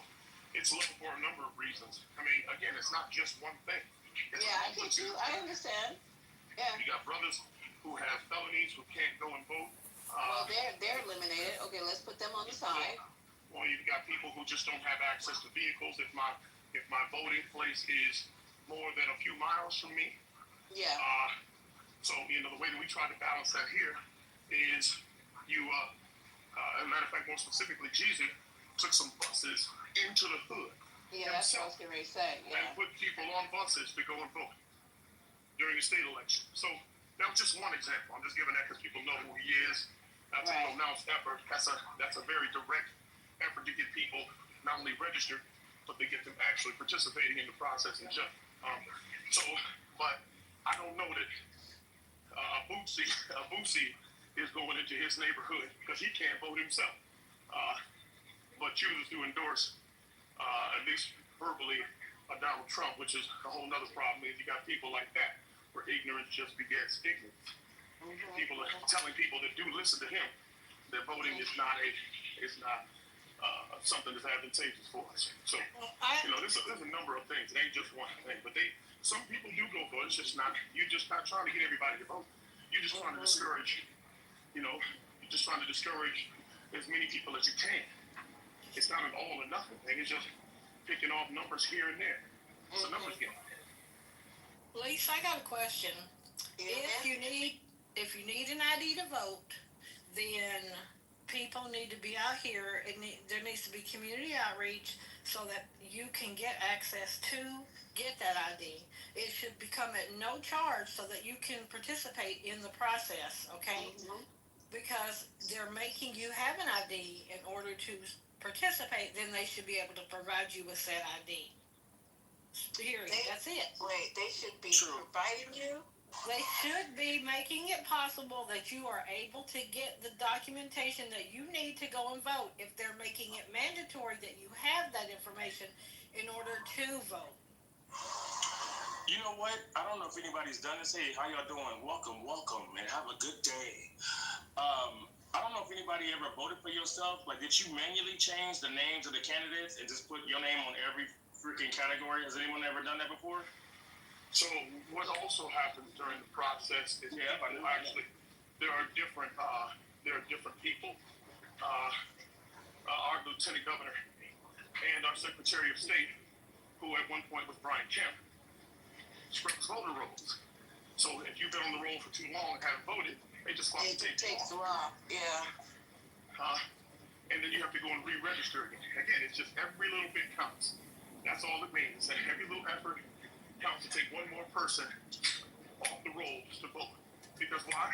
Because these people generally don't vote for us anyway. So what do we care if they vote? Yeah, Raffensperger just scrubbed the voting rolls again here. He just did it. Well, there's a consensus because go ahead, brother.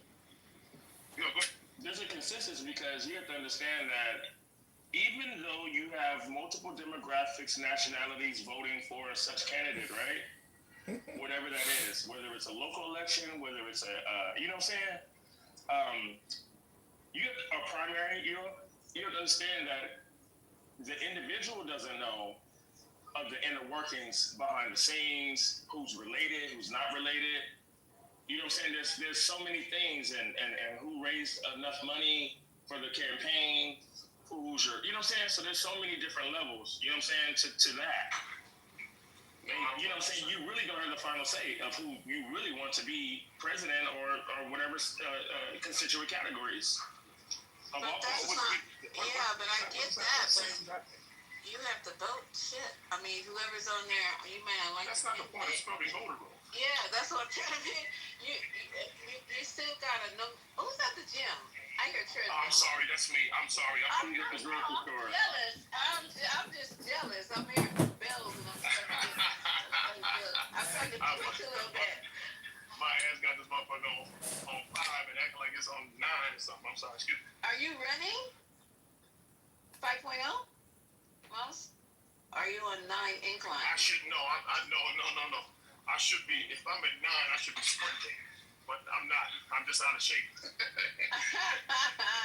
I'm telling you, hey, don't worry about it. As long as you're on it, I don't even start feeling it or doing anything until it's time for me to get off. Then I want to get special and start running faster.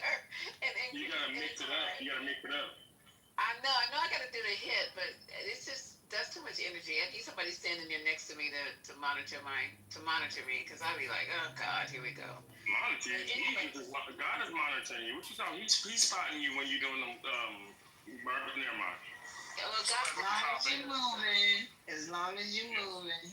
At least I just want to say, I check my voter registration every 3 to 4 months because they are scrubbing the voter registration. Yes, ma'am. Right. So I check mine every 3 to 4 months and make sure I'm still registered. And I've been registered since I was 18. So what did you guys do some PSAs? Because because it seemed like, you know what, guys, I'm going to be very honest with you. Maybe I should wait till I get to the 420 to start talking like this. But, you know, I'm really getting so sick and tired of the excuses. Because you know why? I was talking to Grampy the other day, and she was giving me all this wisdom, you know, trying to get me out of my funk. And she was like, you know, she was talking about, girl, you ain't seen hard times. I was like, yes, I have. And they're like, no, you ain't seen hard times.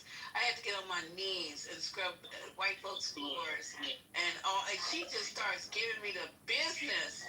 I had to pick cotton. I was like, you ain't pick, you know. So what I'm saying is, like, I think we need to stop complaining.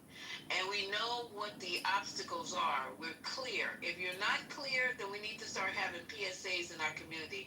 If I have to, I don't live in the community that I want to serve, but I can put on my Adidas NMDs and start walking down the street. And no, I won't be knocking on doors. Never mind. Okay, Jehovah's Witnesses, Lisa. I was over here bullet. You must have a bulletproof vest on because you can't knock on motherfuckers' doors anymore. Sister Wife, you are not to be out here in no tennis shoes anywhere by yourself because you have to start knocking on doors and telling people, especially our population, because they have every fucking excuse for why they can't get this shit together. So I'm just saying. I don't. Let's put it as like, you know, when you're doing nothing wrong, I just feel the urge to like just attack you. And I just hope in the bad way.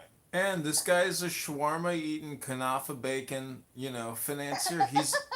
He's just an annoying person. I'm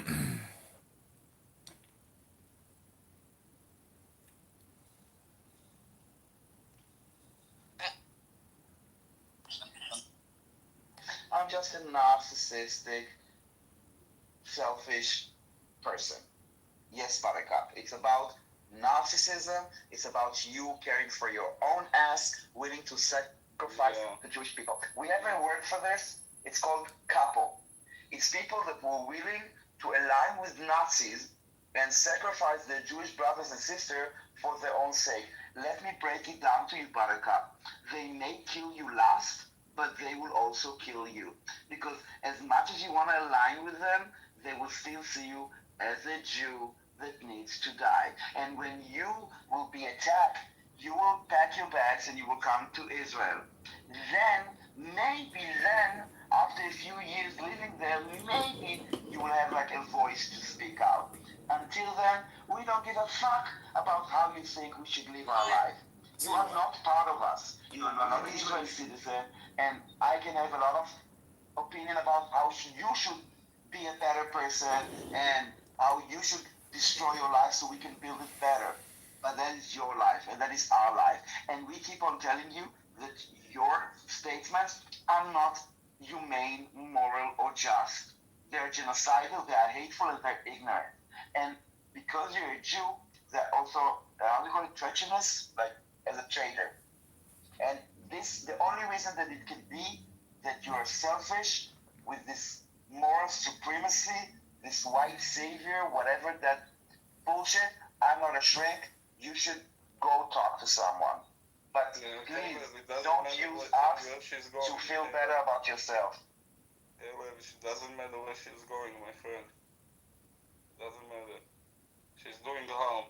And your halas, it's also doing harm. No halas. Give me back my brothers and one sister that are still there. Go on your knees, surrender, and then we will halas. Until then, no halas, my friend. No halas. You're living in a dream. A dream.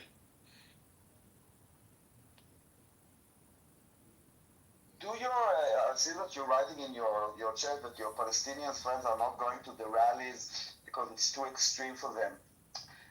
Tell me, when did you and your Palestinian friends go out in a rally that has those extreme messages like release the hostages?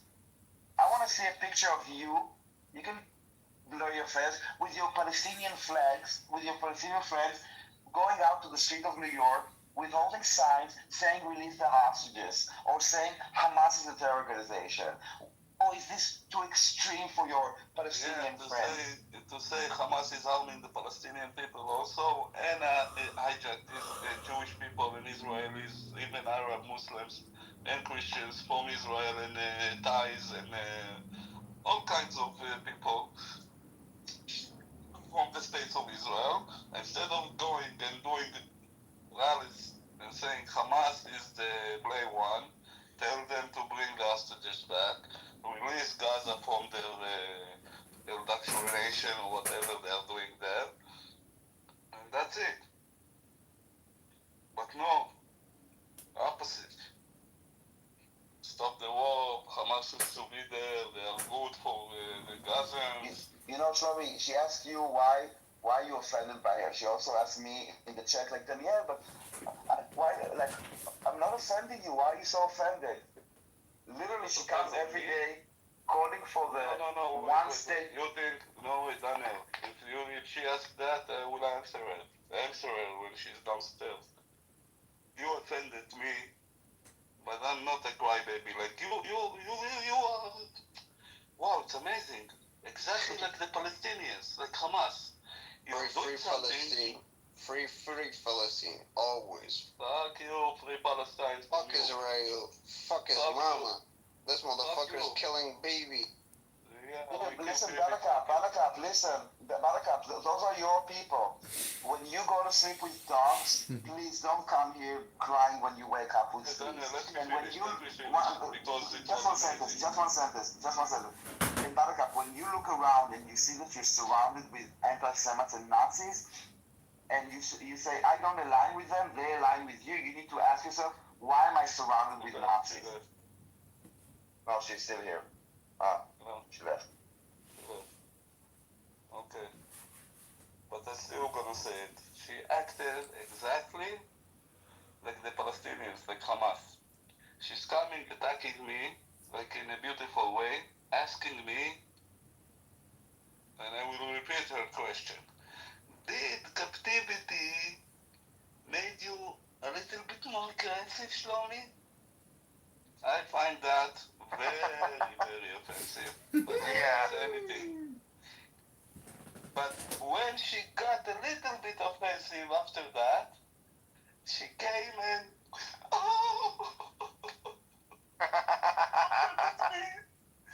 exactly like Hamas and the Palestinians. Exactly like that. Attacking you, stabbing you in the back, and then when they're getting back, not a knife, a dick in the ass, like properly dick in the ass. You're so cruel. You're unkind. This is chutzpah to the max to ask to accuse you of being aggressive because you were held captive. This is maximum chutzpah. What do you expect from a person like her? It's not chutzpah. No, it's a new way of living and a new way. Well, she plays the victim. She plays the victim like the Palestinians do. Behaving. There is chutzpah, there is honor. Now there is a new way of behaving. It's Palestinianism. Yeah. Palestinism. Yeah. But this is nothing new, though, Shlomi. They've been doing this since the 1960s. They've been doing like this. They're the victims of the world. No, but like the fucking our people to act like that because they are advocating for them, and they're like. I don't really believe she's Jewish, honestly. I really don't believe so. I don't care, bro. I don't know why you are trying and. I'm not trying. Me personally, I don't believe it. But I mean, anybody else can think whatever they want, but I don't believe it. No, every time to give her the stage and try to explain her how she's wrong and she's doing bad to her. Because I think it's actually hilarious, show me. It's just the same thing funny. like Amos, and there is no need to give any energy. Yeah, go ahead, Ellie, sorry.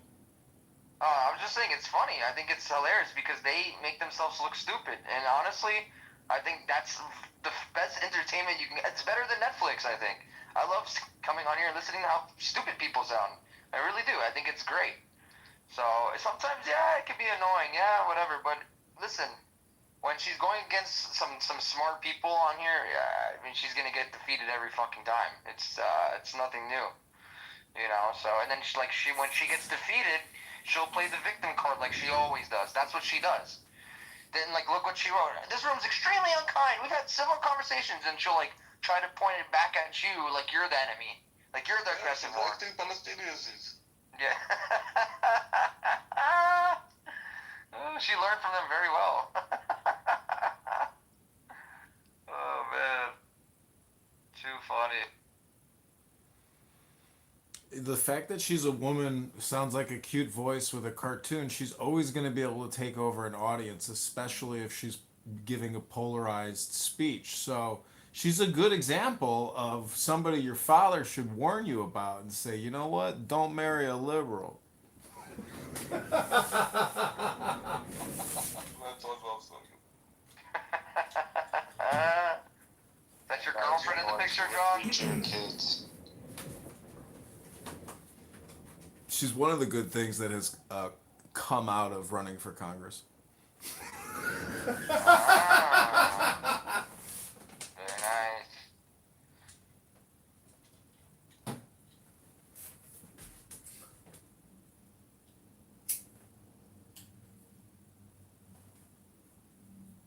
Well, this has been a very entertaining room today. We've had all walks of life of terrorists coming in our room today from Clubhouse. It's amazing. Well, you know what else is amazing is that Shlomi has lived it. It's not just somebody coming on here giving their political rhetoric. Shlomi's personal lived experience is all the evidence you need to basically support his position. Because when you've actually experienced it and you're not just on here running your mouth, projecting all the propaganda you've consumed, I mean, it's the evidence you need to defeat the opponent.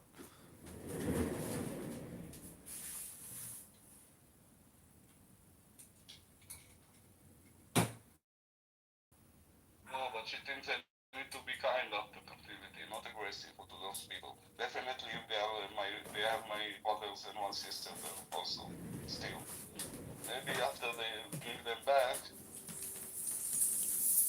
stability and my everything will go down also.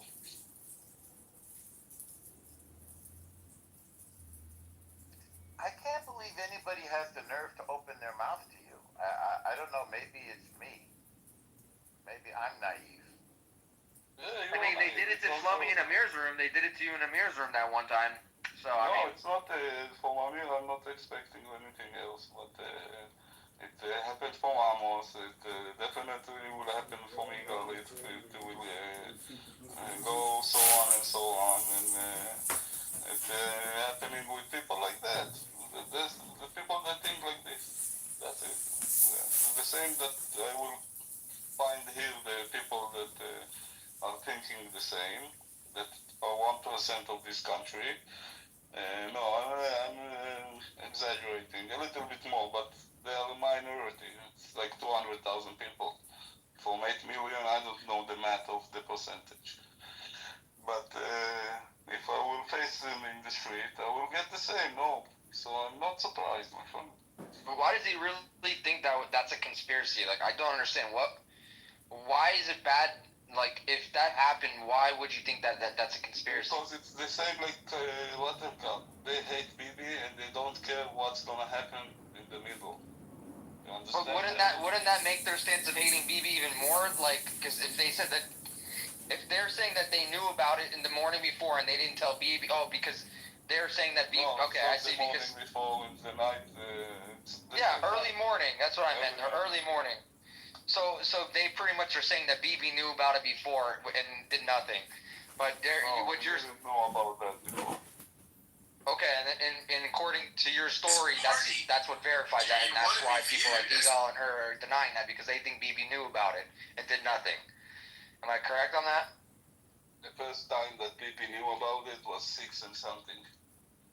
Like when it was happening. Yeah. Yeah. I talked to you that morning, bro. Everybody was shocked. Like, you didn't know what the fuck. We didn't know what was going on. I mean, it was just rockets, you know? Exactly. It was the only rockets. Like, we had no idea that there was going to be terrorists coming over the border. So. shortly after I spoke with you, I saw it on the TV. You know, so. Hey, Shlomi. Yeah, you saw on the TV. Yeah, and so what did you see on TV, bro? I saw Hamas terrorists on pickup trucks driving into Sderot and the kibbutzim around and with guns mounted on the top and dead bodies. Like they were showing like dead bodies scattered around. They were showing them driving, like trying to get into buildings and stuff.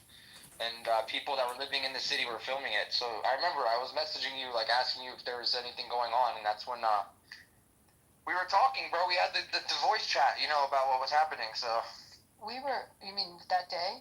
We were. Yeah. I don't provide evidence for you. Go ask Ronen Bar for the evidence, okay? Yeah. He is in interrogation.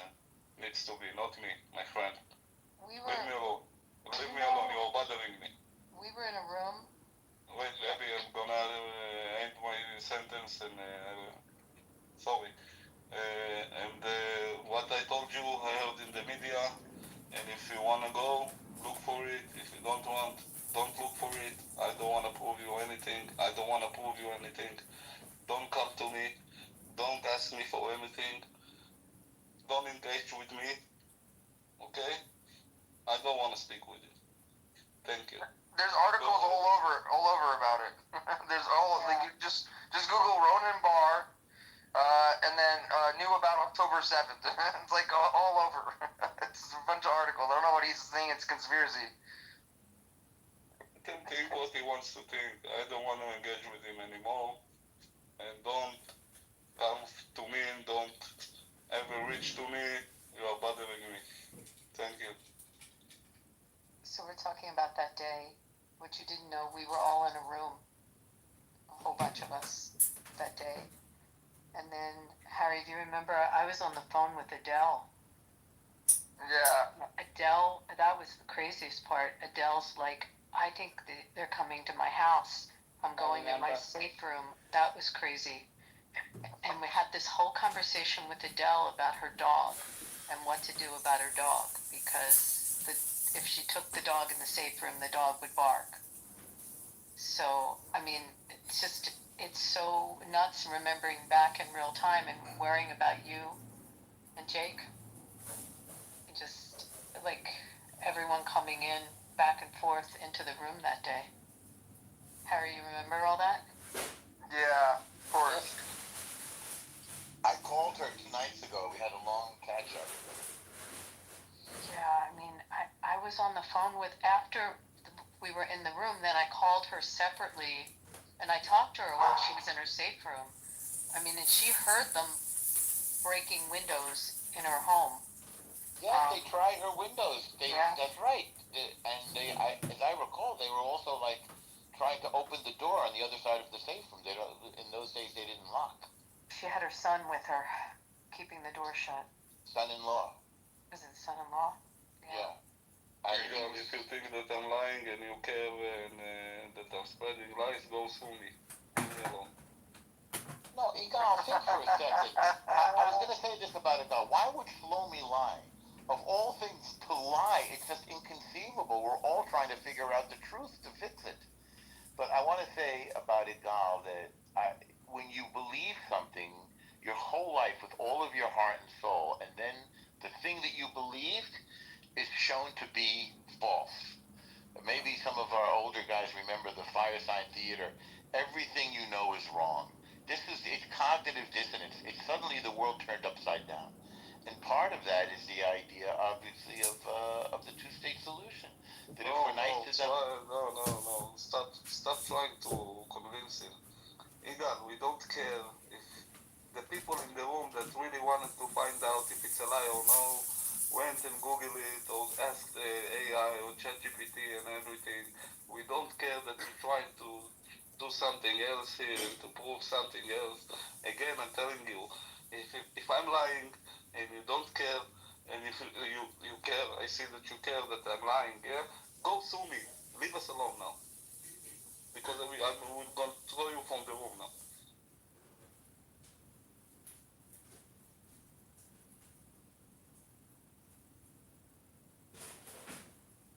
can sue me on that also. Hey, free representation here if he does. Remove from room. Thank you.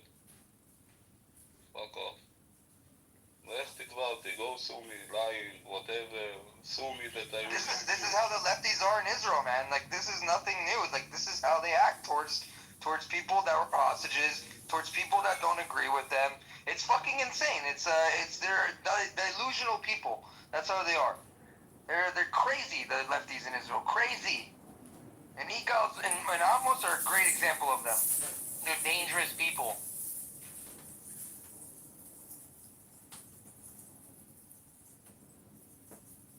I'm not afraid, my friend. Well, I'm not saying physically. They're not dangerous physically. They're dangerous by them spreading lies. That's what I meant. Yeah, in that way, in that matter, in that way, I agree with you 100,000%. Yeah, it's fucking dangerous shit, man. And you provide the evidence of them, and they still deny it. That's how fucking brainwashed they are. Shit's crazy, man.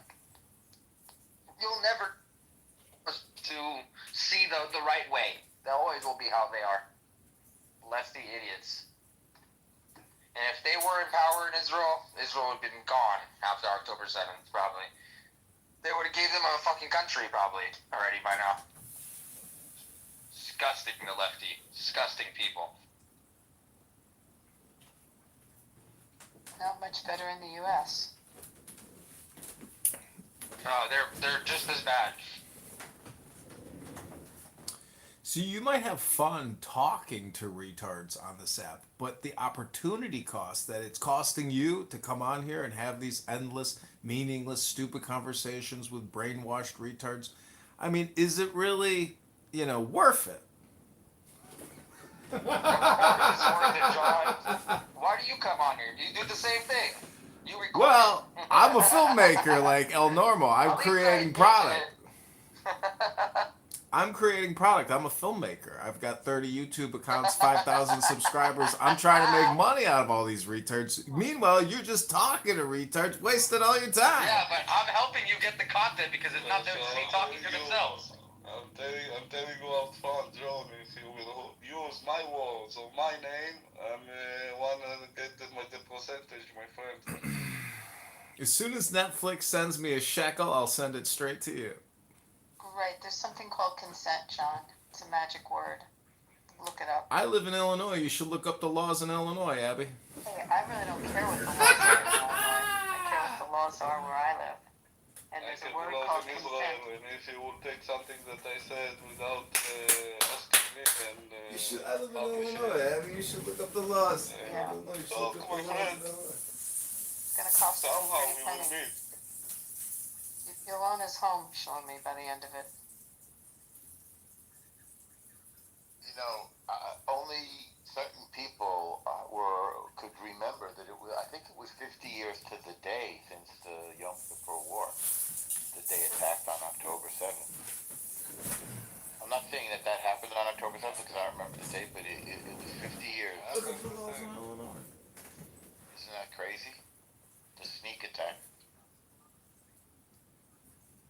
Yeah, it was what's it called? Simchat Torah that day. Yeah. Yes. שלומי, אני בארץ בסוף החודש. יאללה, for the wedding? Yeah, for the wedding. יאללה, בשעה טובה. מזל טוב. Thank you. אח שלנו, מי מתחתן? מי מתחתן? Who's getting married, Abby? Yeah, yeah, no, not me. Never again. Family member? She's, no. So, that's a really cute story. My kids were little babies. I had, an au pair. I had au pairs. מטפלת. Metapelet, yeah. So I had, in the beginning from Sweden. Well, and they au drank pair is like a alcohol. live-in metapelet. A live-in, right. Yeah. So they like to drink too much, the Swedish girls. So I decided I'm going to get Israeli. And I had an Israeli au pair. And then, every year you get a new one. But this one I became very close to. She had an identical twin sister. and we stayed close over the years. So now they have their own children. Two of them are in my au pair has two boys that are in Sahel now, and the twin sister has three girls, and one of the girls is getting married.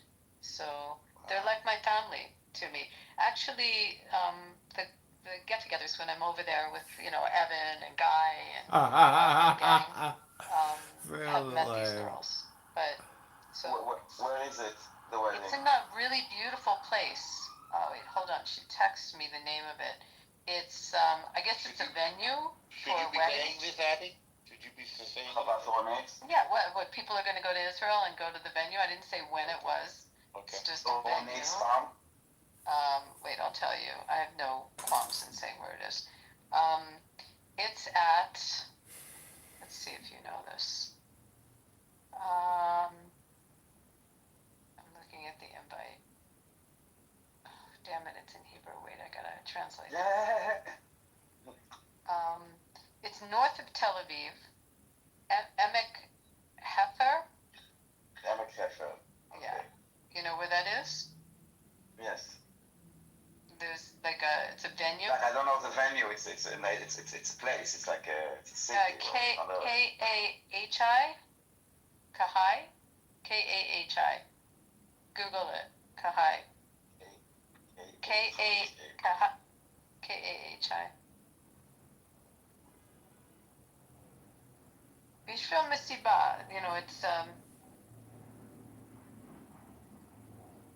maybe also Kahi. Kahi, maybe? Maybe Kahi. Yeah, Event resort. Event venue in Israel. Looks gorgeous. Yeah. Looks nice. I see water. We know it's Kai. in Israel. Kai. Yes. The weddings, we know. Well, this was supposed to be, you guys know the story. It was in Europe en route to Israel when the war broke out in June. So they had to. Wow, what a nice place. Nice place, isn't it? So they had to postpone the wedding. You staying there? It's no, like I think no. like a. אני במלון בתל אביב. זה לא. Now I'm not going to dox myself where I'm staying, but no. No, it's okay because I think it's a hotel also, but it looks nice. Daniel, there's no better hotel in Israel than the Daniel Hotel in Tel Aviv. Yeah, the Norman. Daniel Hotel? He's saying the Dan. The Dan. Yeah. No, Johnny. That's the one with the agam colors, right? With the colors, right? Yeah. That's a nice hotel. There's two Dans. There's two Dans, yeah. And only one Norman. You can say that again. I want to go back and stay. It's called the 100. Yeah, but I was in Royal Beach, like in Tel Aviv. The one that we had you like Royal Beach, right? That's where the steakhouse is. It was wonderful, Abby. I was like 2 weeks ago, something like that, or 3 weeks ago. I enjoyed the time, really. It was worth it. So, John, I'm not joking. The nicest hotel in Tel Aviv is the Norman. I haven't been in that one, but I went to the 180-degree hostel. The most expensive one.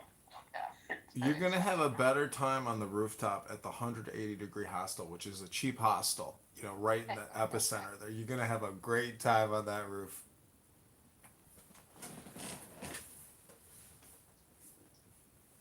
But Abby, I spent one night, a week ago, last Shabbat, in Tel Aviv, for 600 shekels for a night.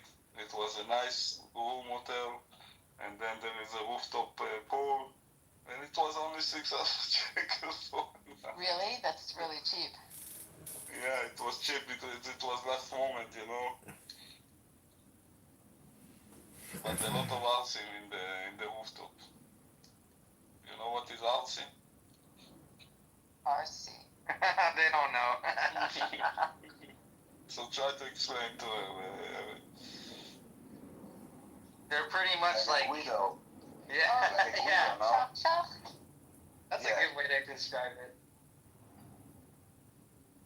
The ones that sitting in the pool and they will put the cry music of the Israeli music, like Mizrahi, but the heavy ones. Adidas tracksuit, and then we'll have a fight with. And they will take the bottle of wine in the middle of the pool and try to let everybody drink from the bottle. And, so God, that's what happened to us in the last Saturday. And they all wearing like their hair slicked back with Gucci sunglasses or Prada sunglasses. Prada and Gucci and gold chains,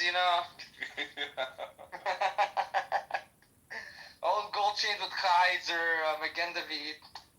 To say the word in Hebrew and witnesses, which we can just call JW, the Mormons, and the Christian Scientists. And then I realized that all of these cults can be discussed together. And the reason is because there's an entire subsection of cults which are cults that are under the guise of Christianity. They claim to be Christian themselves, but in very specific ways, and similar ways to each other, in fact, they pervert mainstream Christianity to indoctrinate people and control people and bilk people and separate people from society and embody all the characteristics of what we would think of as being destructive cults. So we talked about Scientology a couple weeks ago. These organizations are all much, much larger than Scientology by their number of adherents. And I believe of the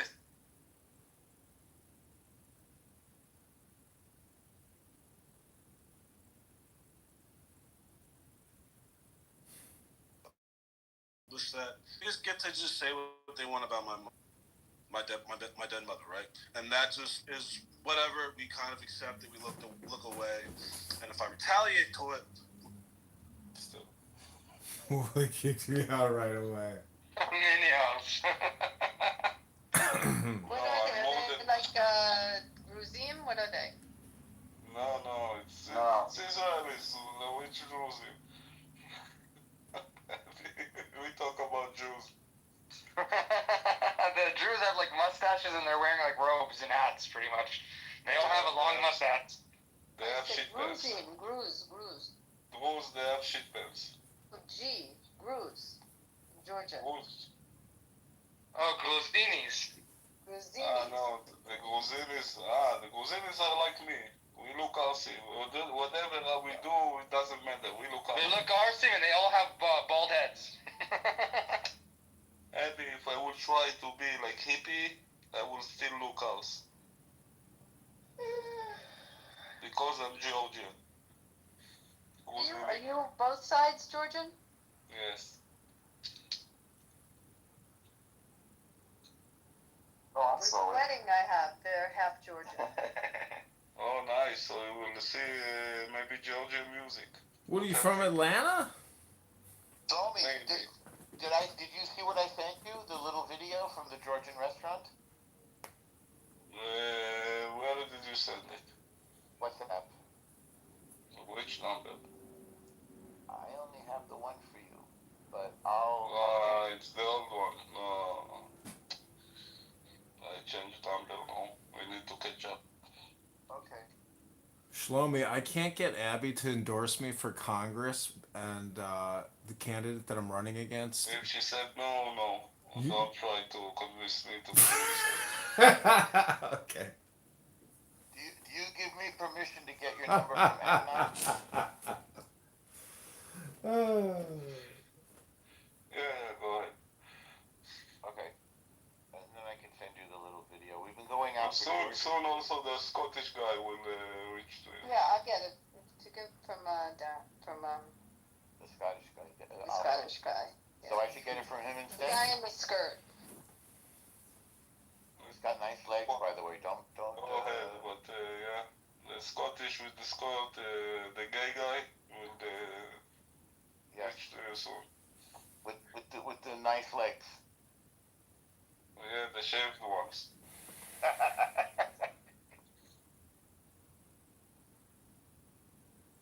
So Ace is at 33% on the survey, so she failed at life. I chose needs a life, but see, maybe that's projection on my behalf. Who projected needs attention? Let's see. Anybody? Nobody? We only have 2 people that have taken the survey on the stage. If you haven't taken the survey, why does Ace gaslight people on Clown House?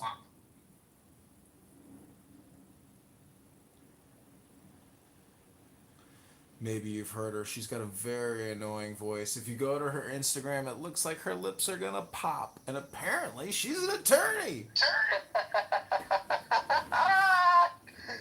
Oh shit!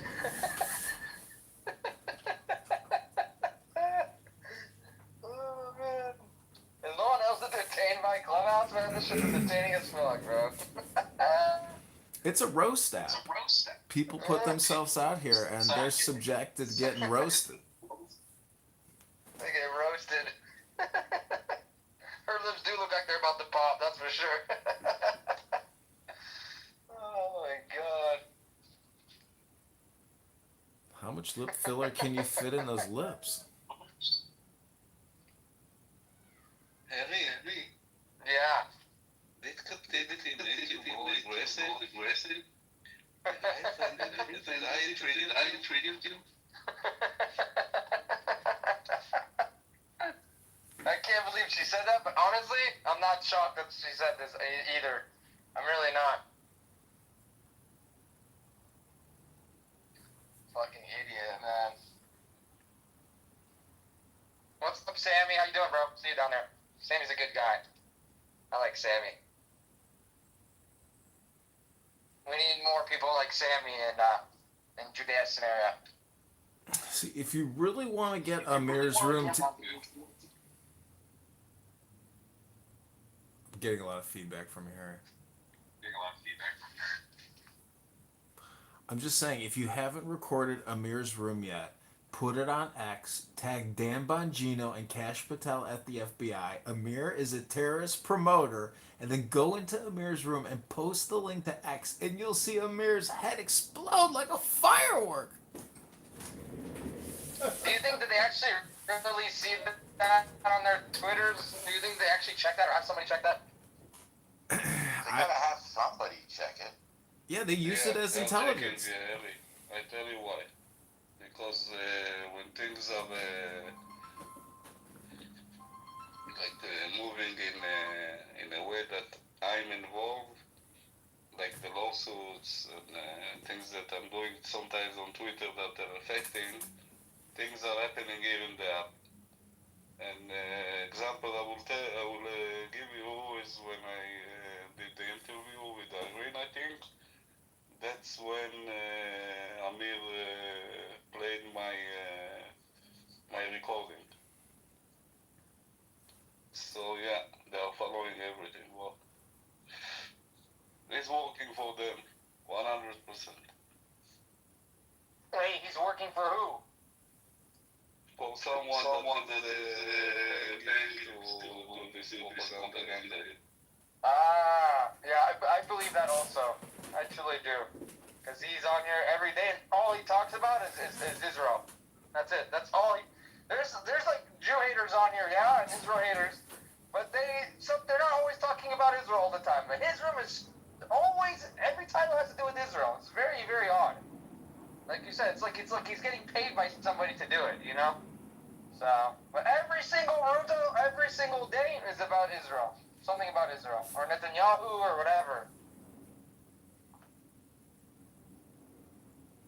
Crazy shit. But, I mean, I thought the same thing about that Soren guy, and he disappeared off the face of the earth. No one has seen him on here, and it's been, like, over 6 months. It has to have been. It has to be. Almost, probably more than that. I don't know. I haven't seen that guy in a while, so. Soren. My shooter. Oh my god. That was crazy. That was a crazy battle that they had, a feud. You got on his nerves, that's why. You got under his skin, and when somebody comes after you like that, that means that you really trigger them. You know? We're debating it. It wasn't more than that. Yeah, he did. So, yeah, like, I mean, real niggas who've been watching and pay attention, they know what's up, and they've said as much so far. So I appreciate y'all who've kind of been speaking up and like speaking truth to power against the nonsense and the fake narratives. But go ahead. Alright, not trolling anybody, scroll up in the chat. That was a 10-minute submission. 10 minutes of Yes, that's probably one of my only ones.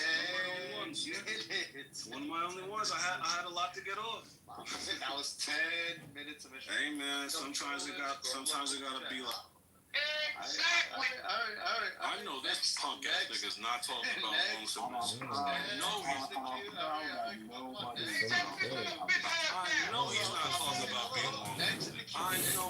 All right, hold on. Next in the queue is Solomon. Your knowledge After Solomon, I heard you. Yeah, I read you. I read it in the chat. Yes, that's right. Next in the queue is Solomon. After Solomon, it's Lion. After Lion, it's Joel. Yeah, what up, King Solomon? Yeah, what's good? Hank? Yeah, it's good to see you, buddy. So here's sorry. After Lion, it's Concrete. After Concrete, it's Joel. My fault. No, that's cool. So my thing, knowledge is, because obviously when we see heated back and forths like with Louis and Lion, the first thing we think is, okay, how can we fix this? And obviously that's what a lot of us want, myself, Concrete, and others. The problem is, and like, we have to have the Holy Spirit, bro. And I get it, especially with what you just said, Louis. Because I believe in the same thing. I'm a Proverbs 26:5 individual. I don't believe in none of this pacifist faggotry that a lot of modern Christians think the Bible speaks to. There's a time and place for war, and there's a time and place for peace. But we also, if we say we believe in Christ, we have to know when it's time for the both. And if you're one who's instituting it, which Line, I think, respectfully, you just did, in a way that you didn't have to, then yes. Okay, I'm going to restart this live stream. This is Chillism. This is a group of brain rot sufferers. They may have Down syndrome or autism or some other type of neurotypical disorder. So we're here documenting retardation in real time. Hit that like button, share now. This is Chillism. A group of super retards who can't figure out what else to do with their time, wasting all their time talking about nothing. Literally, this is a show about nothing. This is like the modern day social audio Seinfeld, so I hope you enjoy. But for some reason, you wanted to be that with Louis, right? And I would rather just have you two, and I get that that's not going to happen right now in the moment. I get that, especially, and that's the thing, knowledge. I know we have our rules, but one of the other rule set that I think would fall into is like people's immediate dead relatives. I don't know why that's not included, but whatever, that's another conversation. I just think that in that moment, Lion, you didn't have to, in that moment, in this moment, you know which moment I'm talking about. You didn't have to fan the flames. You didn't. There was no point in doing that, and you knew what it was gonna do. You knew it was gonna make people go off, and then you tried to, come on, bro. Like, what is that? That's some low key tactics, bro. Low key does goofy shit like that, right? Not us. And speaking to that, and I'll finish with this. Knowledge, my thing is with the whole, Joker conversation. I think as Christians, the scriptures warn us clearly, and God is so good, that there are those, because remember, the first usurper, the first subverter was the devil himself. He is the smartest of all. So when you see folks who like to subvert, which is what Loki likes to do, that is a tactic he likes to do, the scriptures already speak against that and already speak to people like that, right? So that it doesn't surprise me, and it shouldn't surprise anyone that is the type of conversation he would bring up. Notice a year ago, he wasn't bringing up conversations like this. I was having conversations with him. He was bringing up great topics that we would have back and forth that were great. but they weren't subversive. Stuff like this is what we see, this rainbow shit, all this shit, the wokeness, rainbow, all this shit that's going out the door, and I know a lot of y'all are paying attention.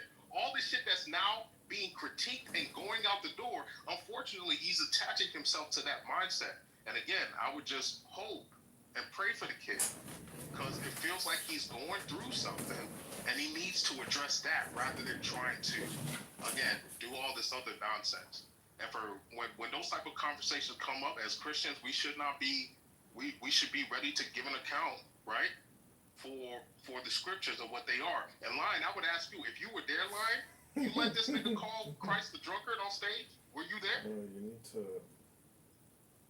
Were you there, Lion? You done yet? Were you there? I'm asking you. I'll respond to all of that when it's my turn. Okay, because and especially you, here and knowledge. I don't expect you to. I'm not expecting you, but that is blasphemous, especially for someone who calls himself a Christian. Now, if you're not a Christian, I don't expect you to respect or understand that. But for somebody like him to do that, that's blasphemy on another level. But yeah, I'll end it with that. So. All right, one might go online. I'll start with the first part first. I was in and out of the room. King. I try my best to stay out of low level, low tier biblical back and forth with idiots. There's no point for me to even indulge in a moron. All right. Number two, I'm gonna say whatever the fuck I want to say to that bitch ass nigga. And the reason is because I know this nigga secretly got some sort of vendetta against me. And I know it's something personal. I could give a fuck about you, nigga.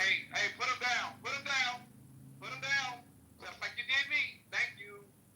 So, what is actually happening here is an emotional appeal. He's looking for some sort of sympathy from you niggas in this room without paying attention to the things that he has said.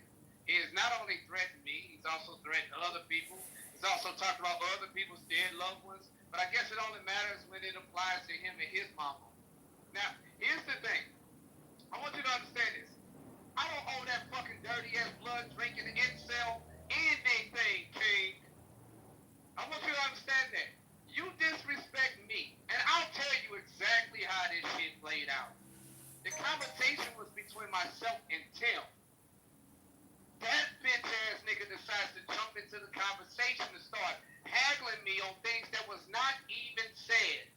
And before I even addressed him, I brought it to the room. I asked the room, did you hear Lion say any of this shit that this bitch faggot ass nigga was saying? I even asked Chaos, even though Chaos likes to play the neutral shit because he's scared, he don't want to say nothing. He eventually said, yeah, Lion didn't actually say that. But no, this faggot ass nigga doubled down, which implies that this isn't about the conversation, King.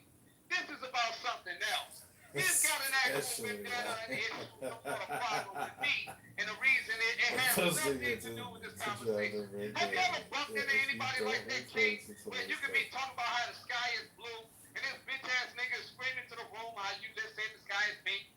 And now you're trying to say, hey, listen, I never said blah, blah, blah, blah, blah. I never said that. Blah, blah, blah, blah, blah. And then he puts you down. That's what fucking happened earlier today. And then after that, when I pointed out that he's being highly emotional, highly impulsive, and he's using his green bean as some sort of way to get back at me for some reason I don't know of, because you know what? I don't think of the kid. He's just another broken orphan in my eyes. He means absolutely nothing to me and probably his father either. Hence why he's the way that he is. But instead of him dealing with that shit, he wants to take it out on me. He wants to take it out on other men who disagree with his bitch assness. I'm not going to stand for it. You, King, may be an enabler to that bad behavior. But I'm not. I will stand for no nigga. None. No nigga claiming to be a grown-up talking to me like he done lost his goddamn mind. And then this bitch ass nigga had the nerve to threaten my life. I really want to see your bitch ass try that shit. And when I come dead in your bitch ass, then you can go meet your dead ass mama, nigga. Go give her a hug for me, you hoe ass nigga.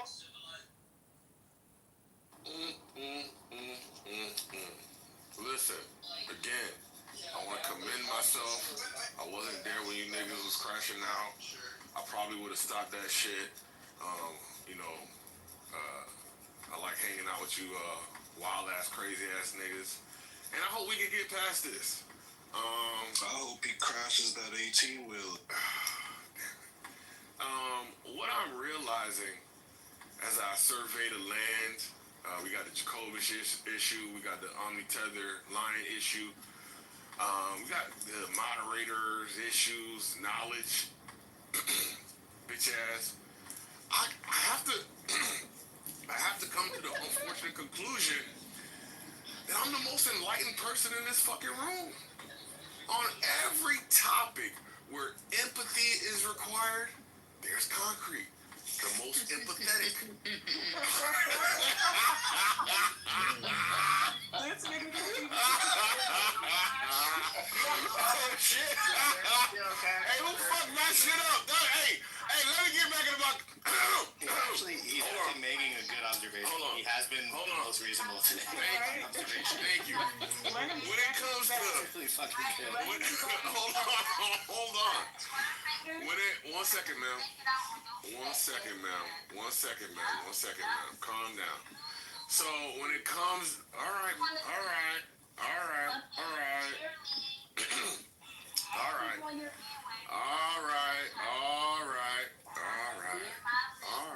I don't know what's going on. Oh, that's terrible. I'll give y'all. Yeah. Like your mic is low. Why are you telling me the mic is low, bro? Let me go, bro. It's really low.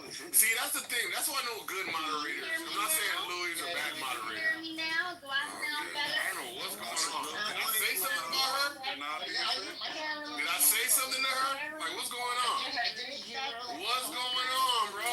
Like, what's going on? I'm gonna get my. We was talking about Louis, Lion.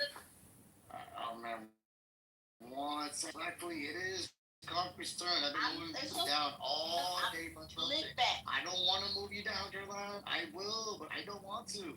Let Concrete finish his submission. After Concrete, there's one more person, which is Joel. This is a long ass queue. After Concrete, put me in the queue. No, fuck. I just wanted to say that y'all ain't gotta kill me. I'm gonna get my licks in. What is she mad about? Goodness gracious.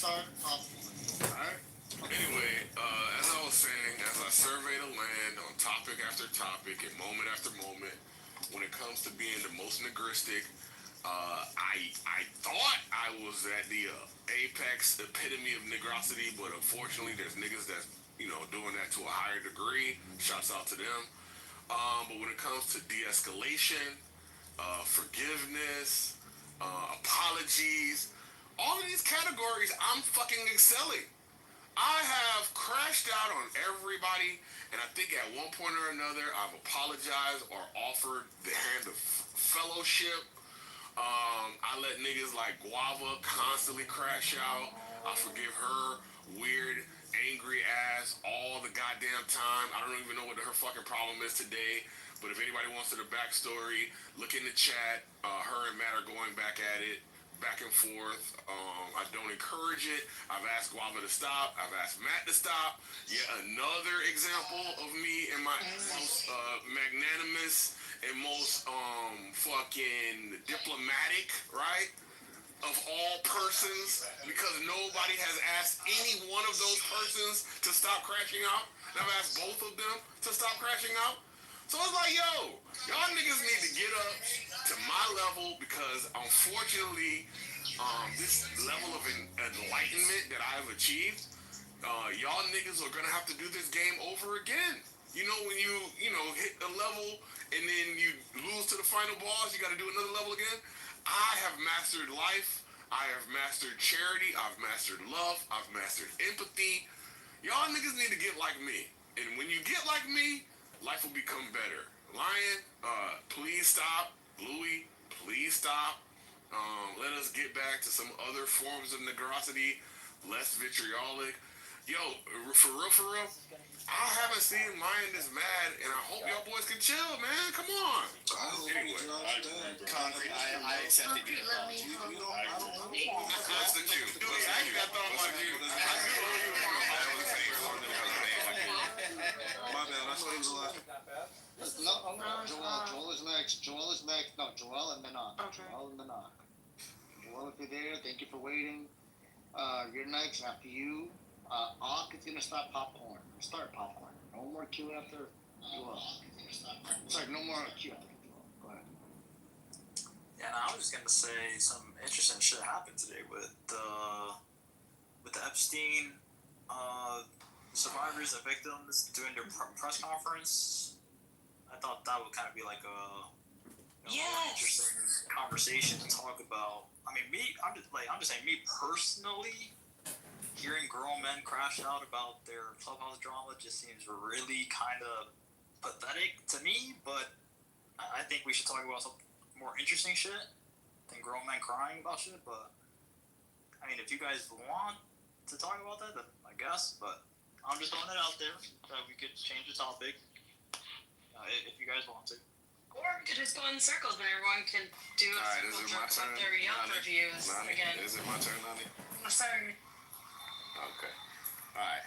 First, wait, did that nigga pay a brand price? What the fuck? First, I want. Don't be jealous. It's okay, right? I made a couple of observations, right? And listening to Concrete was painful, right? I want to initially say, I'm gonna tell you why, right? I want to initially say, shut your bitch ass up, Joel, right? Because you're sitting here just like we are, right? And I don't really see you here every day, so I don't think you should be talking about shit. That's okay. Right? Second thing, it's great to see you, King Solomon. It's great to hear someone who is versed in the Bible and can enunciate his point to a room full of intellectuals, including myself. Appreciate it, buddy. Right? Concrete. Let me tell you. I will come and defend Concrete right now. I will be a champion of Concrete if you need one. Let me tell y'all about this farce that this man just fucking spilled on the stage and tried to claim other people's merits, right? There's been many times you guys have witnessed me trying to settle the bullshit on the stage because I've seen some real fuck shit in life. You feel what I'm saying? So when I'm in a room like this, I don't look at y'all like that. You get what I'm saying? Lion, I don't look at you like that, bro. When I look at Lion, I see discipline. You feel what I'm saying? Or a man that is, even if he hasn't attained it yet, he's striving for it, right? When I see Louis, I see someone that has the weight on his shoulders to his family, his area. You get what I'm saying? Like he has things to prove. You get what I'm saying? I hear it in his voice, the passion and shit. So I like both of these guys. I think they should stop. I've tried to stop it. It's happened many times where people have crashed out and I see better in them. I feel like they should stop it, right? Concrete has been the culprit many times to try to stop this from happening. Yo, get out the way, yo. Get out the way, yo. Don't save him. Don't save him. Don't do this. Don't do that, right? Boom, right? Concrete has been on a rampage this week. He's been cutting niggas' heads off. Wild bounce. Collecting them bitches, bro. Sticking them on stakes and putting them in front of his fucking castle, right? Now that he's quenched his thirst of blood, he wants to come to a denouement and be like, oh, I've realized that this, after fucking did so much havoc and caused so much turmoil, now he's realized. Fuck out of here, nigga. You gonna sit in the bed that you fucking made, right? And you gonna fucking make sure you give credit to the people who you saw doing it and absorbed it from, like myself and some of the females actually, right? Because how you're talking, women. I believe the women have rubbed off on you, sir, to where you've become more self-reflective. You've become a little more. This is the Concrete I love. He's a little more subtle but direct. He's not aggressive. He's assertive. That's what we want from you. So kudos to you, Concrete. But outside of that, watch your fucking mouth and give credit where credit is due. Thank y'all. Love y'all. So, AK, you pointing out that I'm insulted that you always think people are women. Just let it go, Joe. Why do you always compare people to women? He corrected himself. Let's not AK, watch your mouth, sir. That's that. AK, We've been discussing a lot of things ad nauseum over and over again. That's a fact. Techniques you got going on. Why They're taking turns, just so they're taking turns peer repeating everything. Well, he said women and female, then he changed to women when he. Oh, not that part, Pierre. Not that part, Pierre. Not that part. I don't know, AK. Alright, first of all, I want my boy to be better, right? So if he out here doing bullshit, I'ma tell him about it. And when he's doing good, I'ma tell him about it. Carolyn, you don't want him every time you talking to Bogart you, bully you. And I don't like it either. That right? nigga So when that's it. he can't even Bogart his fucking cholesterol. That nigga can't Bogart. But listen, if you see one brother saying to another brother, listen, stay in your good ways. Do you even have his phone number? Y'all can't influence. And you, Nani, please school me on what I did wrong in the eyes of feminism. I just think that when men are emotional, they should be described and compared to women. What you? The issue with saying female is that all types of animals are female. There's female dogs. You have stolen my dreams and my childhood with your empty words. Yeah, there's female dogs. There's female horses, mares. You have stolen my dreams. So when you say am I talking about animals? You're not talking about a human woman, right? So why you say that? I'm trying to let you know. No, and I'm trying to help y'all, right? If I'm talking about females and you think that I'm talking about a dog, first of all, don't talk over me. Second, if I'm talking about a dog, if I'm talking about Yo, we can hear you. So I wanted to say, but I didn't want to wait in the queue because I'm impatient. But I did want to say, and I love Lion and I love Louis, right? And I think that they both, in a weird way, have a love-hate relationship. And There's no love. There's no love. No, not anymore. I don't love anything about this nigga, bro. Hold on. Don't do what you're doing, She-Wolf. It's not good. I think at one time it was, but I think it's gone too far at this point. So I don't know if we can ever get back to the point where y'all was even cordial and could have discussions because it's gone way too far. And what I want to say is, Lion, I think that you pride yourself on knowing how to press all our buttons. You've told us that before. Oh, I know how to piss all of y'all off. I know how to press all y'all buttons, right? I'm the only nigga that gets this nigga typed like this. Just me. Please. He never Louis, me too. I own this nigga, bro. He's my property. This is my property, y'all see it. Can you guys look at him? This is my property. Lion, let her land, baby. Please. So, I didn't say nothing. That was him. It was you two. But since yesterday, Lion, you've been talking about his mom. Before this conversation even happened, Yes, you was talking about his mom yesterday. I heard you mention his mother yesterday. What did I say? We didn't even talk yesterday. This nigga's a bitch. He not gonna admit to nothing he did. He's an old ass miserable fuck. And right? And I came in here Yo, can I finish saying what I was saying about females? I told y'all Lion was a bitch. I'm listening to you now, He was a bitch. But nobody wants to listen to Jasmine. That nigga's a bitch ass nigga. I don't give no fuck. That nigga's a bitch. A baby bitch. Nigga. Yeah, that's what happened. So, can I finish what I was saying now? So, I think, we go after you, She-Wolf. Okay, I think that, it's funny that, the other day, remember? Jazzy, I'm trying to talk. Jazzy, please. Damn. See, that's what I was talking about. Why you bring somebody right back up? Yeah, but why are you doing it too? Like, I can't even talk. Because the mods are gonna keep on doing it if they I'm trying to talk. I'm trying to finish what I'm saying. I know. I've been moving out the way, but this is annoying. I think that Lion prides himself on pissing people off. Lion said that he don't think about Tether, and it's funny that his own wife told him today Why are you talking about Louis? He not even here to defend himself. Your wife told you that today, Lion. So you do like to pick on Louis. You do talk about Louis when he's not here. Your wife told you today, did she not? Why are you talking about Louis when he's not here to defend himself? Did she tell you that today? Yeah. Okay. So, Lion, I think you enjoy this back and forth with him, and I think it went a little bit too far today on both sides.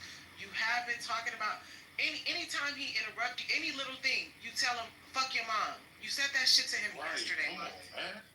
You said that shit to him yesterday before, and it's funny. And I want to say this last thing. It's funny that the guy Joel said that we should talk about the Epstein thing. Just a little fun fact, y'all. This whole debacle started over the Epstein thing. Just so you know, we was talking about the Epstein thing, and that's how this started. These two black men threatened to murder each other over a conversation about Epstein. Y'all got to do fucking better. This like I'm one of the people who enjoyed a good crash shot, right? It's entertaining. But what y'all did today, I didn't enjoy that. I don't want to see two men that I care about on this app. Two men that I like, that I enjoy having conversations with. You gotta stop caring, girl. I don't want to hear y'all talking to each other like that over fucking Jeffrey Epstein, over a motherfucking Jewish rich pedophile who may or may not still be alive. Y'all two men talking about murdering each other over Jeffrey Epstein, and I think it's fucking disgusting. I don't know how y'all gonna get over this shit. I don't know how y'all gonna get over this shit, but y'all need to get over it. You need to get over the fact that Lion is not a good nigga, period. Like, I know you like him and all. He's a fucking scumbag. Well, like, on the real. The fuck, I know these be y'all friends, but y'all gotta stop capping for y'all friends. He's a fuck nigga. I just told him from the bottom of my soul. I just told him about the fucked up shit that he did. I just told him. Yeah, girl, you wasn't here the other day when he started talking about my pussy, girl, and how dirty my pussy was. I mean, just nasty nigga. Dirty, nasty motherfucking decrepit nigga. You feel me? But y'all let this nigga talk in here every day. He's allowed to disrespect everybody, and then when shit hit the fan, now y'all trying to chastise him. You can't chastise a bitch. He's gonna forever be a bitch, and nothing y'all do, he's gonna have to bump his head on the pavement to get the point. Nothing that anyone says, like this old ass bitch in the chat, Miss Fifi. You don't need no Lysol for me, bitch, because I'ma leave. Right? You old fucking bitch. Y'all just love to act like y'all so nice in here. It's a room full of shitty people. Right? So let me go ahead and be on my way. Hey, old bitch, put your depends on, bitch. What the fuck wrong with you? You don't need no Lysol. You need some Fix-A-Dent for them motherfucking dentures, bitch. Fuck wrong with you? Girl, Guava, I love you, but fuck these motherfuckers. No, I'm talking about Miss Fifi. I'm talking about you forgot another bitch. You forgot Matt. That fucking Haitian fucking cat and dog eating at his bitch. Alright, look. Hey, first let me add a few. Alright, it's a bitch talking. Let me exit left. I'll see y'all later. My bad. So, Shima, let me add a few extras to that conversation. Damn, what happened to my time, bitch? Wait, hold on. That conversation happened today. It didn't happen yesterday. Okay. No conversation. She was going away. There was no conversation about Louis at all because I wasn't in here for that. I was in the room going back and forth with that hoe that just was finished talking. And what I did was I told her about how trashy she is. She's a decrepit, trash bag of a woman. There. That's all that happened. That's the reason why she's also off the mic today. Never mentioned her at all today. She took the mic, the time to come off the mic because she's hurt. The same thing with Louis Malone. She does the exact same thing. So she just said 3 years ago, he comes back off the mic now and he's fighting. He's trying to see some fight every single way he falls the other day. Talking to people, petty ass women and shit like cutting me off and talking over me and they're getting all emotional and shit. They're screaming, victim, I'm the victim. He lying and saying stuff about my mama and all that other nonsense. The truth of the matter is, here's the point, She-Wolf. If I keep telling each and every one of you all, don't fuck with lying that way, let's have civil conversations, we can do that. But if you come at me on that monkey shit last time, you come at me like that ghetto gag and slut bag that just came off the mic, if you come at me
A today, and I'm gonna give you a C. I'm gonna give you a C minus today, and I might have to put you in the corner a few times because you jumped in there. You did some. Hi, Jinx. Hi, baby girl. What I do, Lion? Hola, ¿cómo estás, mi favorita señorita? Muy bien, love bug. So the thing was this. In your case, AK, I understand that you know you a young man crying out for some sort of emotional support. You wanted to say whatever you wanted to say. You wanted a little bit of attention. That's okay. I have absolutely no problem with that. Most of the times I like to play like that as well. But the issue is this. This was a very serious thing. This nigga actually threatened my life. I don't take threats. I don't. I didn't give a fuck what this nigga was saying until he said that shit. Now it's on. All I want to do is just see you. I don't give a fuck about none of that. Bro, If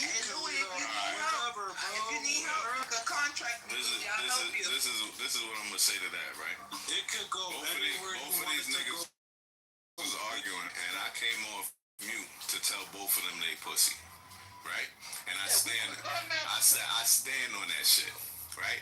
You and Louis is pussy for how y'all acting, bro. Swear to God, all right? And you can't tell me shit. You understand? Because at the end of the day, you know it, he know it, and I for sure know it, right? So I don't care how you feel about when I came in the middle of y'all shit. You feel what I'm saying? Look, no. The last thing is this, right? You think if somebody say something about you, that we just believe it, right? You got to be more secure than that. We spend day after day with you. You feel what I'm saying? Somebody come on the stage and say this, that, and Lion did this, that, and that. We know who the fuck you is. You don't got to defend yourself every fucking time. And I don't. And listen, I don't when fucking gremlins come and say something to me if I consider them that, right? You buying into the shit. It's fucking. First of all, it's losing your word. No, I'm just gonna say this. Your word is losing its fucking merit, bro. When I see you in situations like this, right? When I'm speaking to you and I'm listening to you, I'm like, yeah, coming from a certain source, I don't want my source to be having issues like this, bro. You look crazy. And my last thing is this: if y'all gangster, y'all would not be on the fucking phone, bro. I understand. So, look, somebody threaten your life. Somebody threaten your family. Look. Get the fuck off the phone. Get off the phone, bro. I will beat you and your wife in the butt, bitch. Niggas talking about your wife and your kids. Get the fuck off the phone. But AK, why y'all ain't say this when he was talking about me and my dad and my mom and my kid the other day? We told Lion about that shit. We told him about the fucking. First of all, when you not in the room is when I talk. I ain't gonna lie. You see? Everybody was on mute when this nigga was dogging my son. Where was y'all at? Are you slow? Did I not say I was there? First of all, when me and Jazzy talking, it's me and Jazzy. You understand?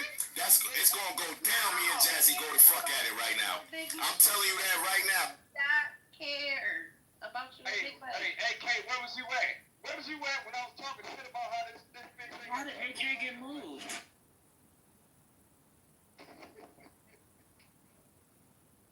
Yo, who moved the Eric? Was that you, Eric? No, they with him. I think, Nah, it was definitely me, bro. Them loud ass mics, bro. Chill out, bro. That shit. It was like it was getting louder and louder. She got loud, he turned his mic up and got louder. I see. What the fuck is going on? Okay, but you could have told them to turn their mics down. What's wrong? Nah, they already know the rule, bro. How many times we said this shit? I don't know how many times I gotta keep telling you, AK, look. I've never said anything that I was or wasn't. Nigga was just in here lying to Nate the other day talking about I don't move people, lying ass bitch. I ain't never said I ain't move people. The fuck? And he asked me why the fuck you let Shy sit on the stage, and you said I didn't bring her up like a little bitch. She was like, well, why you didn't move her? You said I don't move people, bro. I don't move people. Well, clearly we all knew that was a joke when I said that. No, we all know that was a lie, pussy. We all know that was a lie, pussy. Yeah, alright. Let me respond to somebody's angry. Personnel? Goddamn. Let me respond to AK real quick. AK, I never said that I need to be seen as some sort of credible source to anything at all. Never did that at all. Not one time. Maybe you implied that, maybe because of my lifestyle or whatever, my background and all that good stuff. But that part is on you. What's on me is this. I've already stated, if this was a verbal disrespect between myself and each and every one of you all in here. I've stayed consistent the entire time, and that consistency goes like this. Number one, if you talk shit to me, I'm gonna talk shit back to you. If that shit hurts, then maybe you shouldn't talk shit back to me. You can't be a child and act as if that you can go around saying whatever the fuck you want to, and there ain't gonna ever be a response. And for the onlookers who are listening to the person, don't always run to that person's side because you see me as the big bad villain and them the innocent little dove in the situation. 9 times out of 10, and I can assure you of this, you will never ever hear me say anything about none of you people unless you start some shit first. I'm simply I'm the mirror in your own personal lives. You treat me like this, you get treated that way. That's all it is. It's flat out. That's all it is. That's it. There's nothing too complicated about it. There's nothing disrespectful about it. What you're seeing is yourself. And you don't like the words that's being said right back to you. You're expecting because your mamas and daddies let you get around with that shit that you can think you can come out in the real world and talk that shit and threaten niggas. I'm the nigga to bust your shit wide open. I really am. Even though your daddy said or your mama said this, that no, not in the real world. I will fuck your whole life up. Alright. No, hold up. You got no power from all the way down there in bumfuck Southern America, dog. No one gives a shit, my nigga. No one, you're powerless, nigga. You affect my life in moot way. Zero. L, right? Zero. You don't affect me at all, my nigga. I only like jumping off mic and poking at you because you're fragile. And as fragile as you say, oh, Louis fragile. Look how easy it is to knock you off your square because you're a bitch-ass nigga who's frail with no spine and who can't protect his head. I'm basically saying this is some bullshit. Hey, K, I'm not anybody's hero. I never asked to be somebody to look up to or see anything anyway whatsoever. If you disrespect bitch, you gonna be disrespected. If you talk that shit about how you gonna do this and do that to me, you better bring your bitch ass. You better bring your bitch ass. You understand what I'm saying? You better actually show up and do the shit you think you gonna do, nigga. Drives the truck for a living? And then you're threatening my life, nigga. Your family gonna die for that shit, nigga. Does anyone else know a superhero who drives an 18-wheel for a living? I don't know any such superhero. Anytime I want you to understand that. Hey, take that in. Anytime you say something out of line and all that weird shit on me, all you're doing is keeping that shit back on yourself, nigga. Keep claiming all of this nonsense, nigga. I'm not you. We live completely different lives. Stop. You a bitch nigga. Raised by bitch niggas. You don't know nothing about no blood, nigga. He was a journalist. There's a difference. But yeah, I don't know if the dirty, nasty Hebrew Israelite truck driving superhero. I haven't seen that series. Maybe it's good. I don't know. I haven't seen. What y'all want to talk about? Oh, my bad. No, you're fine. You know what? Let's just move on. That's fine. I think I don't want to stretch any further because I know both of you. I've had convos with both of you. Let's just have a grown gentleman's agreement and just move on from this. You've lashed out, cursed each other, fine. You let it all out. At the end of the day, let's keep it chill. It is chillism. Keep it respectful the best we can. You guys go digest on it. Go home, have dinner, be with your wives, your loved ones, whatever it is. Tomorrow morning, we'll come back refreshed. Right? Everyone has been entertained. I'm seeing some fucked up things in the chat, saying let them shoot each other. Who would care? You guys, I don't care if you're black, I don't care if you're American or if you're Nigerian. You're my brothers. I mean, I don't like seeing men fight. I'm sorry. You guys can crash out. I mean, it's entertaining, but it's gotten to a point. Shut up, nigga. Let them niggas fight. Shut up, nigga. Shut up. Let it fly. So anyway, Louis and Lion, I hope you guys have heard of this to both of you personally. So it's all good, my G. Just keep it above, keep it respectful. Just move on. What the fuck? Anyway. Yo, cranberries, alright. Listen, man. My G, I hear you, bro. Free him. Notice what this kid is doing. I'm cool, bro. I'm gonna wake up tomorrow and come in here and not think about it. Let's not believe the lie that Lion lion doesn't think about this nigga. Yo, can I speak to fucking She-Wolf, bro? Can I speak to She-Wolf? I didn't even know this pussy. Yo, can I speak to She-Wolf, bro?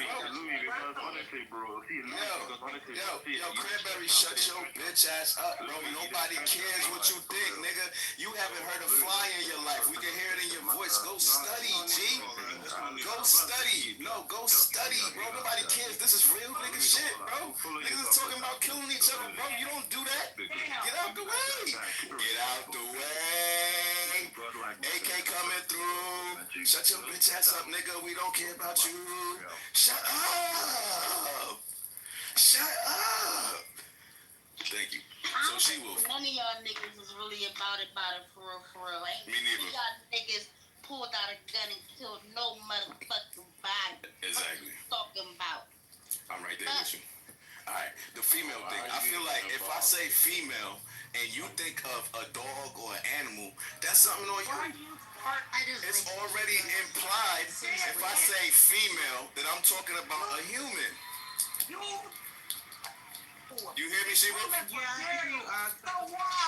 So that's the only thing I'm saying. Female is not exclusive to human females. I understand that. That's the thing, right? So okay. That's why we prefer. I'm just telling you why we prefer women. Okay. We know what you mean. I think she's saying like it just feels like you're stripping the humanity. Nah, that's good. I get it. I never heard that, and I'm glad she told me. And it makes sense. But I just want her to know my intention when I'm saying female. We know your intention. I'm telling you why women don't like it. Okay, thank you. Look. But yo, in response to Cranberry, like, bro, like, I'm gonna come in here tomorrow not thinking about it, but the issue is this nigga likes throwing little shots. Don't respond. But like, I'm just trying to dispel the lies, right? Like, it could be like, don't respond, cool, I can move that way, but like, I just have to dispel the lies that, I don't think about this nigga. I didn't even know he was talking about me and I wasn't here. It goes back to what I'm saying. Y'all think that because somebody said something, we're supposed to just hear it, Louis. Somebody lied on you, Louis. If somebody lied on you, that don't mean we just believe it, bro. That's what I'm saying. You don't gotta fight for your life every comment. I hear what you're saying, but the thing is, it's not every comment. That's the thing. Is most of the comments I let blow by. Most of the time, he does that little slick shit. I'm like, whatever. He's trying to analyze. The conversation is more important right now. I don't think he's singling you out. Maybe other people know. That's for y'all, bro. I don't think he's singling you out because Lion has done that to everybody. I'm just trying to let y'all know, like, this faggot ass nigga deserves every word that comes to him, every insult. So wait, you gonna kill him over a debate? That's crazy gay, bro. That shit sound weird. But that being said, I can be cool, bro. I have been cool, bro. Lion, you're not killing shit, bro. Your family is not threatened. Nobody's going to die. Y'all just weird. Because I want to. Damn. But mind you, why is you sitting here watching? Yes, sir. Why are you watching them talk about each other's family members, kids, and fucking wife, and killing each other? Why are you sitting there watching that shit like it's Jerry Springer? Oh, you want a Jerry Springer episode? Yeah, you want a Jerry Springer episode? This is the thing about niggas, bro. When they get pissed off and mad, they forget everything that happens in the past, right? So I say that just. Oh wait, I'm just trying to find out what's going on, man. Just came in the room. Eric trying to stop us from stopping the fight. And Eric is mad because a commercial came on during his Jerry Springer episode. This nigga wanna fucking see motherfuckers tussle on the stage. Ain't nobody coming here to tell you to get in the middle of the fight. Ain't nobody had to tell me. Less than 15 seconds. I just want to say your arc in real life. I will really slap the dog shit. You gonna have to jump, bitch. Why did I feel like that was coming? How tall are you? I ain't that tall, 5'10". Yeah, bro. Like mind you, I was running earlier in this. earlier this morning, right? I was a mob when that I'm gonna conversation get you, happened. Concrete. I'm gonna get I was a you. mob when the Epstein conversation happened. I was able, like, he'll let you tell it. He'll let him tell it.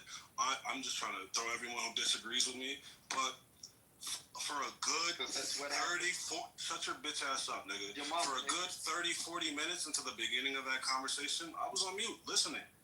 All right, it was actually Tim at the time who was kind of he kind of took the reins. Shut up, bitch ass nigga. Shut up, bitch ass nigga. Shut up, bitch ass nigga. I know, bitch ass nigga. I know lies come so easy to you. So when you hear the truth, it sounds like a lie. Bro, let me just let you know this is the truth, right? So the conversation had developed, and after Lion was just finished wiping his chin after sucking Tim's dick off, talking about, oh, you're a great mod, man. Yeah, you be so awesome for the mod. Like, it's just how you handle that mod position, just how that green bee look on you. Yeah, you look so good with that green bee. Just dick sucking, pretty much, right?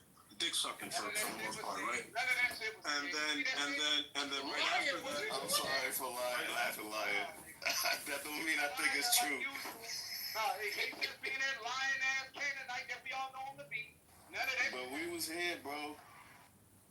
I know you was, but I don't know. You might side with a lying ass nigga because he needs that's what you think. You know, Lion does this all the time. But yeah, my fault. Something had just come up. But yeah, like this nigga after it was like not even 10 minutes removed after he was just sucking Tim off. He had wiped his chin off, and then Tim brought up the conversation about the Epstein files, right? And about like we just get to talking about Epstein or whatever. I'm listening this whole time, right? He's talking about how do you feel about Donald Trump or whatever? Because the whole time, oh yes, it was the topic of yes, it had gone to a congressional vote. I think it was like 400 and something Democrats and only like 5 or 2 Republicans, and they needed 2 more Republican votes for them to get it passed to release the Epstein files, right? That was the topic Tim had brought up, right? After Lion was wiping after he had wiped his chin, all the saliva from like the nut on his chin. But right after that, shut your bitch ass up, pussy. After that, you wear your faggot daddy. After that, Tim gets to ask Lion, like, so what do you think? What do you think about Trump? Because the question was the kind of topic at the time. Mind you, I'm on mute this whole time. The topic in the room at the time was, is Trump? Does Trump want the files released or not? People are talking about, I think he does. Tim was saying, yeah, I think Trump doesn't want these files released. I think he's implicated or whatever. The same kind of Epstein file talk, right? Then I hear Tim ask Lion like, but like he asked Lion, but Lion, what about when Trump? Why is it that all the time Trump like kind of tries to wave away the Epstein files when they come up, or he tries to make it seem like it's not important? Lion was like, I don't know. And I'm like, wait, there's instances of Trump trying to hand wave that. I know, look, the truth hurts the devil. A demon will always scream when the truth is being told. Mind you, listen, everyone, just pay attention, right? So at the time, right, where were we? Yeah, so he's like, I'm just putting my volume down. It's cool, I got you, buddy. Yeah, so, so Tim's asking him, what about this time Trump said this? He's trying to hand wave the Epstein files again in this instance and this instance. And Lion's like, listen, I don't want to hear anything that comes from a magazine or some media report that's not from Donald Trump's mouth, right? Like, and we're like, but this is when I come off mic. I'm like, Donald, but he actually, don't you remember? Because I remember exactly, I was walking. I remember where I was when I asked him this question. I was on mute the whole time, mind you. Louis, who always mods emotionally, right, and doesn't allow people to disagree, right? I heard him like kind of go back and forth talking about, Donald Trump is oblivious. He's innocent, right? And then I took that moment to come off mic and ask, hey, wait, Lion, you mean you didn't see that White House press briefing when a journalist asked him about Jeffrey Epstein, and he tried to say like, "Oh, Jeffrey Epstein, he died. Didn't he die like years ago? Like, why are we still talking about Epstein? You didn't see that?" And Lion said, "No, I didn't see that." I was like, "Oh, that's crazy." Right? The conversation kind of progresses a little, and then Lion makes the statement like, "Hey, look." Lion makes the statement, "Hey, look, listen. I just want to sit back and wait for it all to unfold. And when the Epstein files come out, if Donald Trump is on there, then he's on there. If not, then it's. I just want to sit back and let it unfold." Right? That's what Lion said, right? And then Tim challenged that immediately, and he's like, "Well, Lion, I don't think that's the case. I don't think you are just sitting back. I think you're like willfully like dodging like evidence that we're giving you, right? We're giving you two examples of Donald Trump kind of like hand waving away the Jeffrey Epstein files, and he was hell bent on this thing like, oh, I need to where has he said it? Where has he said that other thing was a hoax or something? The Epstein files were a hoax, and I'm like, oh, I have a clip. I played the clip. I didn't not unknowingly it was the wrong clip, right? I played the wrong clip, but he's talking about the Epstein files, but not in the capacity that would fulfill what Lion was asking for, right? And I admitted that, right? So and all the while I was looking for the correct clip. All the while Rich and Lion are on stage like celebrating. Oh, look, he can't even produce the clip. It's not even, look, this dumbass. That clip doesn't even say what he's saying. Right? So I'm like, all right, whatever. Boom. I find the clip. I unmic. I play the clip of Donald Trump saying not once, not three, not four, not five times that the Epstein files, the Epstein situation was a hoax by the Democrats. That's verbatim from Donald Trump's mouth, right? So I'm like, yo, there's the clip. What? This should suffice, right? This fulfills, right? You asked, where's the clip of him saying it's a hoax? Here it is, Lion. Now Lion wants to go back. Wait, I never said that. I never said that he never said that. Wait, weren't you the one? Wait, what? Weren't you the one who just celebrating with Rich? Wasn't it you just celebrating with Rich? That, oh, look, this dickhead chose the wrong clip. He's not even talking about it's a hoax, right? But yeah. And at this point, this is where things start to go south, right? This is how we've arrived where we are now. This is where things start to go south, where he starts to see it unravel, and he's like, damn, I'm kind of dead to rights. So what do? The old trusty dusty shot at your dead mama, all right? And he actually, I ignored the first shot at my dead mama, right? There was a couple. He does it a lot. Like he does it a lot. He thinks it's a little sleight of hand, a little jab. But I notice it every single time, right? He does it twice. He says that little oh, mama's boy, traumatized mama this, mama that. He says it a couple of times. It's true. And all the while, I'm just trying to explain my point. I'm just trying to get the point out. I'm trying to dismantle Lion's argument.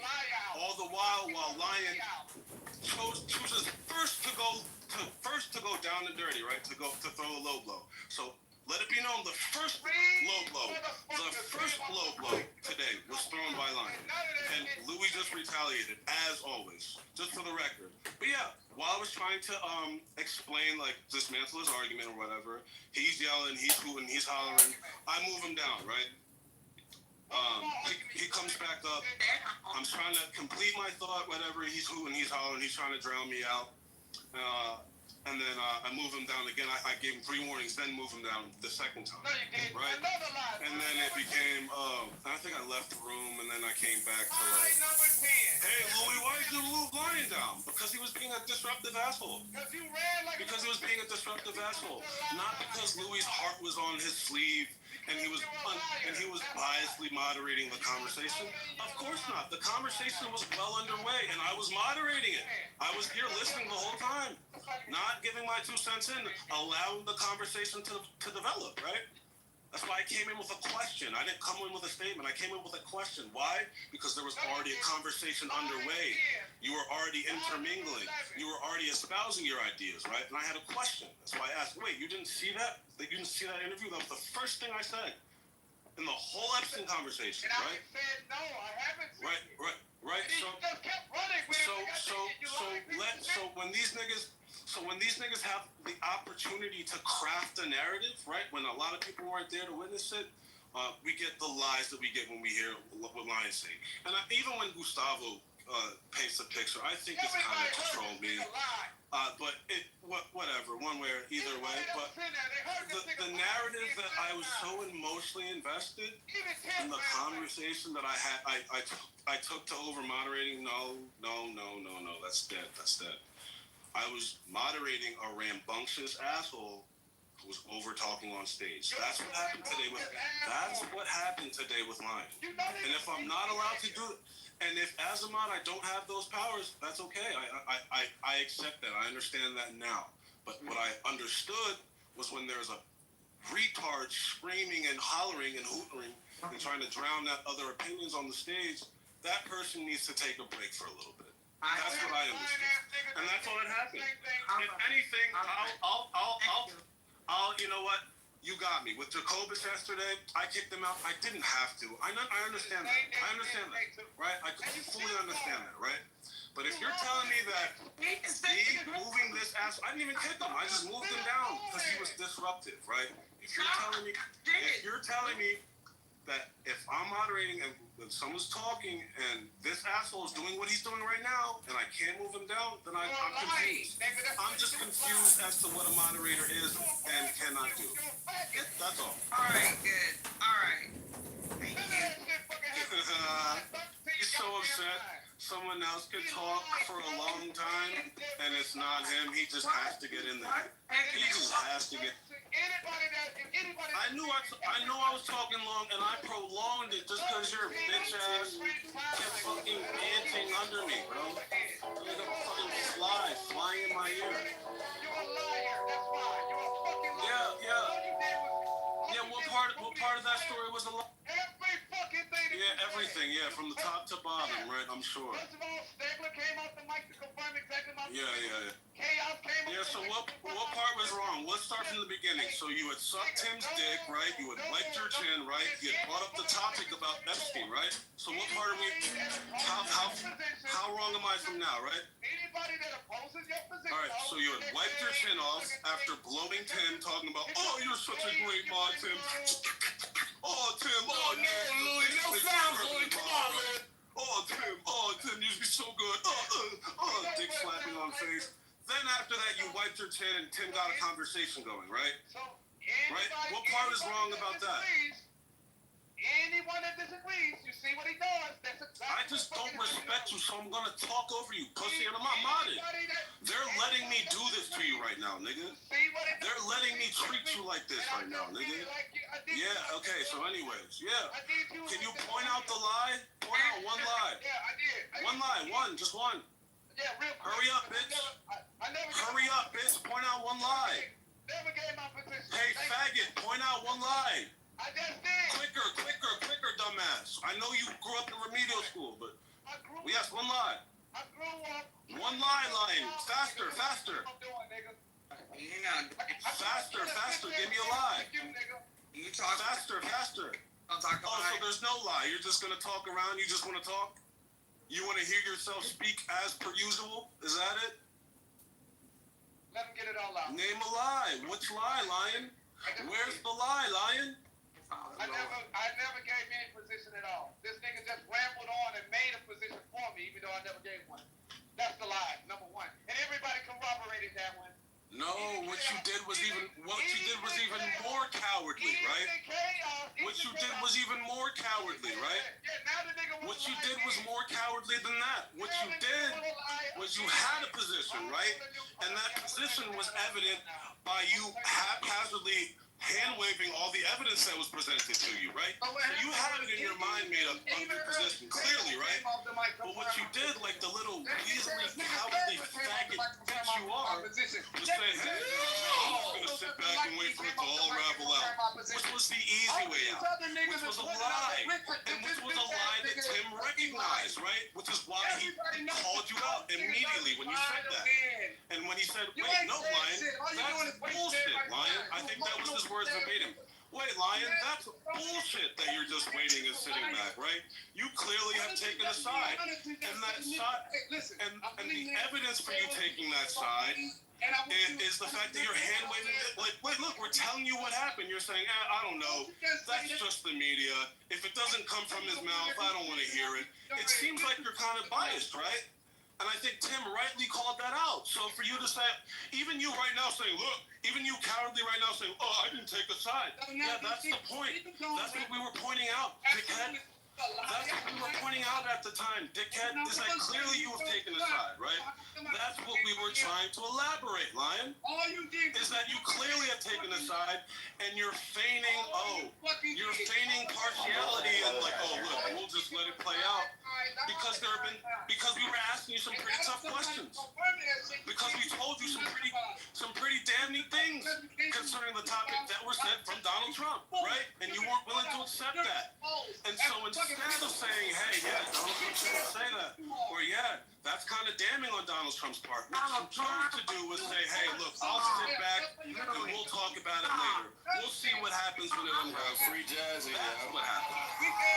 You coward. So again, yeah, I'm going, you're a bullshitter.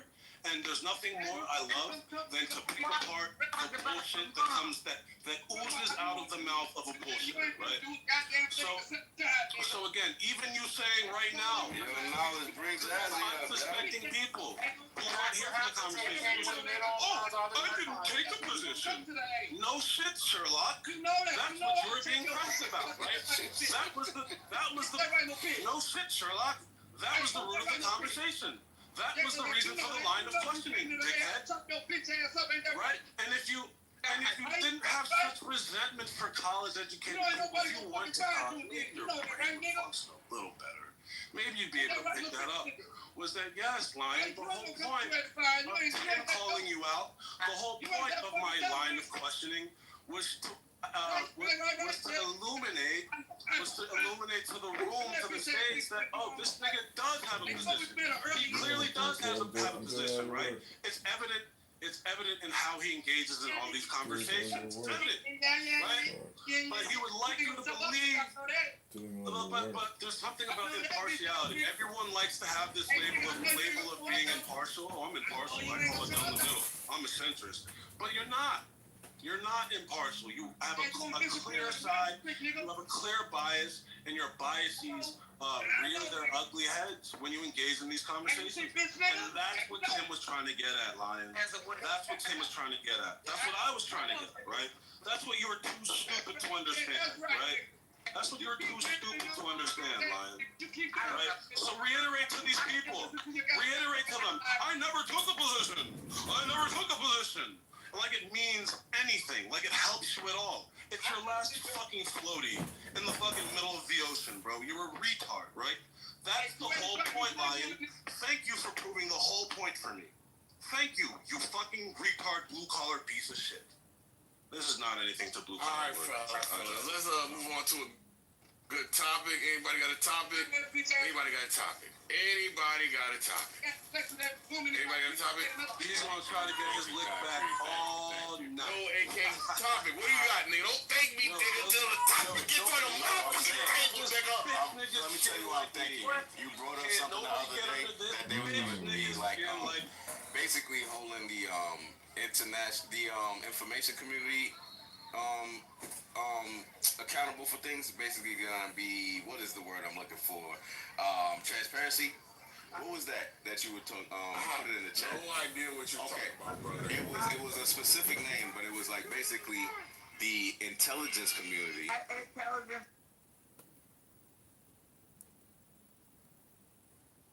In person. How do you say in person?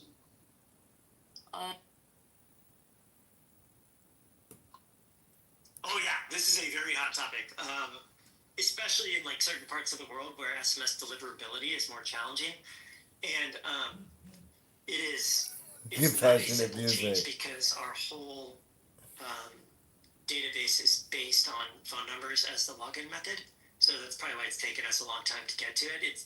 It's not just like, switch to Telegram or WhatsApp for verification. Jamie complaining about Pepe. There's a lot more to it, like Clubhouse is allowing people to abuse the reporting system to people to lose their accounts for allowing the real bad actors to remain despite their behavior being reported one of on them them. is using like password verification instead of phone number. Look at these little bitches coming in here. I think if someone gets clipped and comes back on brand, they should be banned for life. And what we're trying to do right now is just work on the case. They can't take the heat! It's really tight. Keep up the good job! Oh yeah, Jay. Look at everybody dick licking these cocksuckers. Fucking faggots. Oh my god. But it might be rolled out in certain countries before other countries, and it's going to be a gradual thing because we want to make sure we don't break anything here and that we do this properly, because that could be really bad if we broke like login for everybody. So we are actively working on it, and we will keep people posted on it very soon. Awesome. Thank you, Paul. Okay, this one is interesting. Question. Yeah, I'm in the I've noticed that some features that I casually use often change without any notice. I'm in the Clubhouse HQ. Matt Cool and JB are complaining in the chat to Joe and Paul. Yeah, so let me They're talk all about what we do. either So Matt's complaining about JB, I think, or they're all complaining about Pepe. Or Matt Cool was saying everyone informed of the changes, like big or small. We do it in a few ways. I'm sure it's not perfect, so let me tell you what we do. No, JB and Matt Cool are in the chat complaining. So the first thing I would say is make sure that you are a To member of Joe this house, Armenia and Paul. because that is where the vast majority of future communication happens, both in live town halls like this and also in the house chat. And it's going to be access in town hall. Like, this is one of the biggest ways that we share feature updates. We talk. We're terrorist masterminds who Prime Minister's office released a statement. The only terrorist The statement was these words. Unfortunately, Alright, thanks for the chillers and content. I'll talk to you soon. the war can end immediately under the conditions set by the cabinet. Release all the hostages unconditionally. Disarmament of Hamas. Demilitarization of the Gaza Strip. Israeli security control over the Strip. Establishment of an alternate civilian administration that does not incite terrorism, does not launch terrorism, and does not threaten Israel. Only these conditions will prevent Hamas from rearming and repeating October 7 massacre again and again as it promises to do so. So the principles of the principles of the agreement that Hamas are talking about was from August 18. It's already been turned down by the government. There's no way that the government's going to accept a partial release over a staged time frame for the release of hostages. So it's spin, it's bullshit they're trying to buy.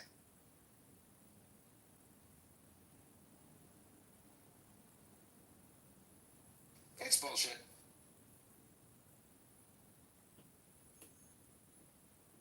And if you really hear the trick on words, they're saying they want the withdrawal of, where was it? Israeli forces, all Israeli forces. Exactly. So then they still want to terrorize Gaza. Hamas still wants the Gaza government and terrorize Gaza. Yeah, for 20 years, weapons have been passing under the border between Egypt, Rafah, and Israeli Rafah. And the corridor, so the border is called the Philadelphia Corridor. Israel needs to control that completely now as well. So there's no way that Israel's pulling out the Gaza Strip now.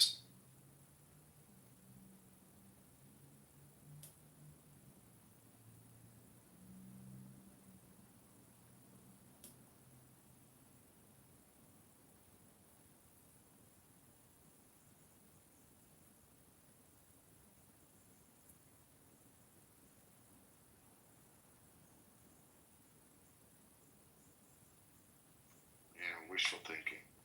These guys are savage animals.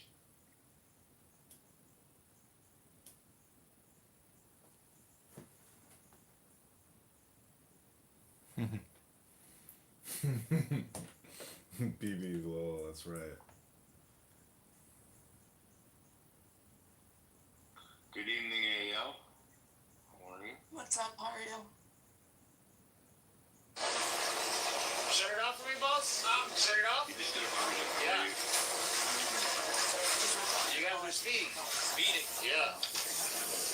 license and registration on? The rentals? Yeah. Who's the owner? I'm gonna have to. Do you have your boater's license with you? Let me take a look at that, please. Yeah, speed limit. You got your racing in the manatee zone. Let me see your certificate, please, sir. Oh, you said the manatee zone was on that side. Your boater's license expired. How did it expire? You did it today. I don't know, man. Tripping, bro. Nah, I'm messing with you, man. You guys having a good time, man? Yeah. All right, man.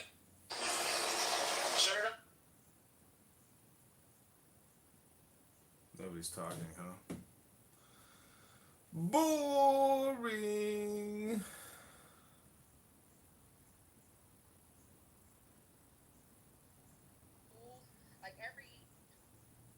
Do you guys want me to keep the room open or you want me to close it? It's up to you guys. Whatever you guys want to do. The churches will split, and it's a mess because they have these church splits.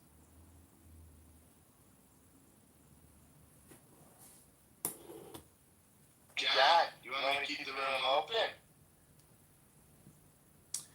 I say we turn it into an impromptu Torah session. Okay, you can lead it. You can lead it. Let me make you mad. Don't hand it over to the terrorists, please.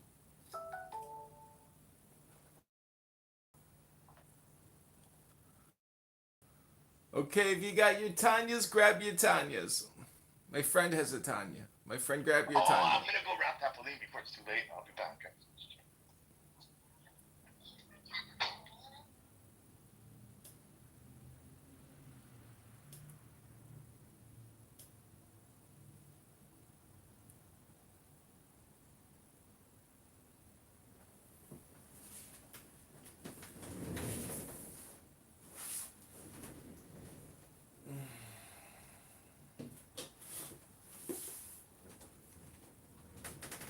Okay, this is Zohar. These are the 10 Sephirot. Keter, Hakma, which is wisdom or point or beginning.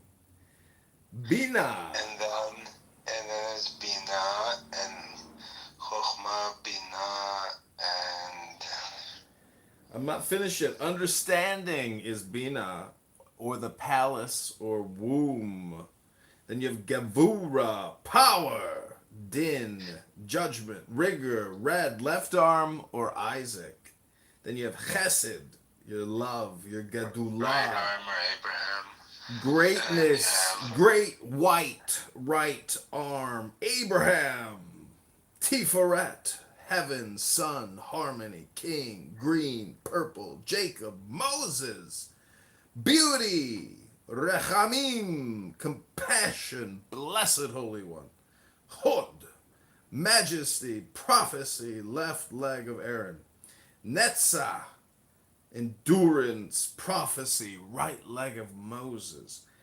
Covenant, or that next one is Yesod, Yes-O-D.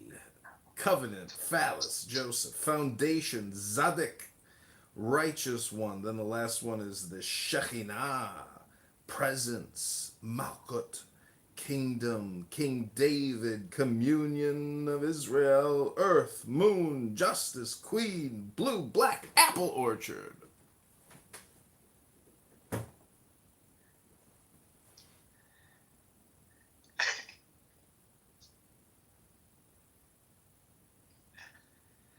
איזה מלכות.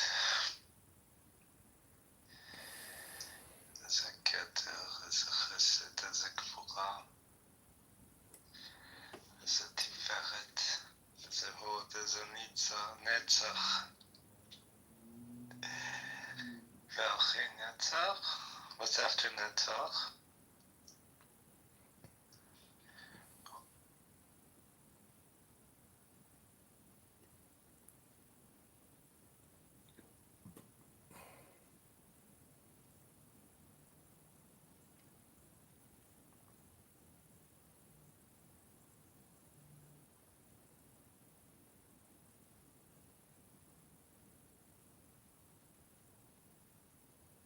My supposition. I don't think that. Yeah, but you don't need to speak about her experience. You But just I don't- mentioned your experience. I don't and, think- And when she said that she wasn't love bombed, you said and contradicted But her but and you said yes. you were. you were not here when she described her initial experience into joining the group. I don't think that it's love bombing if I'm ill and somebody wants to stop by my house to check on me and ask me how I'm doing, and they just bring like some candy and a little card and leave. I didn't feel love bombed. I felt treated the same consistent way through the whole time I've known them from the church, and that's been 5 years. And they were kind to me before I joined it, before I was a member. I would just walk by, and I would be walking by or driving by, and I would wave, and they'd all come over to me and say hello. I was just a neighbor on the street. Like I said, the church is one block. I can walk 5 houses down to the church. They've always been polite and kind to me. This is before I was a member. The way I was treated was consistent all the way through. Do I think other churches and other wards love bomb people or manipulate people? Yes. But in my ward, that was not my experience. Like I said, I can say I had a very positive experience. LDS. I can say that I didn't have a negative or manipulative or any kind of experience. Can I speak for other people though that have? I think both experiences are valid and both can be true and exist at the same time, because I do have friends that are ex-LDS and they had horrible experiences and they felt manipulated, but it wasn't in my ward. So like I said, each ward is different too. Okay. I hear you loud and clear. Thank you so much for clarifying. I grew up in a very, very similar organization to the LDS. They also knock on people's doors. And which one? Jehovah's Witnesses. They have okay, so that's one of the 3 main groups we're talking about today, so please. Yeah, no, this is for sure a cult. I've been disfellowshipped from the cult for quite some time, maybe 20 years. Explain what that means to people who don't know. It means I was born into the faith and baptized, and as a result of being baptized at the age of 12, any decision I make to leave the organization has consequences of shunning, excommunication, and reduced or completely eradicated contact with friends or family members who are considered in good standing baptized members of the faith. Some of the things that Linda is saying regarding her personal experience, that checks for Jehovah's Witnesses as well. She used the phrase that she's not active. There are people who are not active as Jehovah's Witnesses. These are often people, I don't know for LDS, but for Jehovah's Witnesses, people who are considered not active are people who either were never baptized or were baptized and just stopped coming. Like, you don't get shunned for not going because they want you to come back. They need the numbers. The reason for getting shunned is a decision by the organization or the congregation that you attend. The Watchtower. Yeah, but it can also happen locally too. They've made a decision that your presence is dangerous to the other people in the congregation. Sometimes it's because you have a thought or belief that's inconsistent with beliefs they have. Sometimes it's you're living in a way that they've dehumanized or find unacceptable to God. And the consequences will be like you lose family members. And so like someone saying their personal experience with a faith, I mean, people are different in all sorts of organizations, including Jehovah's Witnesses. There are congregations that are less strict and rigid throughout the world. Like if you go to more developing nations, Jehovah's Witnesses are trying to plant a root in these regions. They tend to also be less exacting for the same reasons, because they don't want to have a bad impression. They're trying to grow numbers in a particular area. And so you'll find congregations in certain countries allow certain things that they don't in other places where Jehovah's Witnesses are more established. But the bottom line is, if you don't have an individual bad experience with the organization, your individual experience doesn't like absolve the organization for like measurable, known things that it does to harm people, and the implications of those decisions if they come from like people that would be considered leaders of the faith. Like the dogma and doctrines of the faith are not determined by individual anecdotal experiences. They're determined by like what is taught. Like Mormons teach that black people are inferior to other races of people. Do they? You can't get a word. I thought they stopped teaching that in 19. They didn't stop teaching it. They stopped talking about it. They don't say that. They don't say that. I heard that they stopped. Yeah, they stopped. I'm still. I know you guys are activated, but I don't want to do the yelling. I work. No, I'm not activated. I work. We just prefer the truth, and you lied, and Nor picked up on it. Norm picked up. Well, good for you. Do you want to? Let's let Doctor finish. Maybe just let me finish. Working a full day. Wow. Maybe just let me finish. The lady's Stop freaking out. talking. Excuse me. We don't do this in this room. You can go do it somewhere else. There's plenty of other rooms to do that. So, who was talking, Adam? Doctor.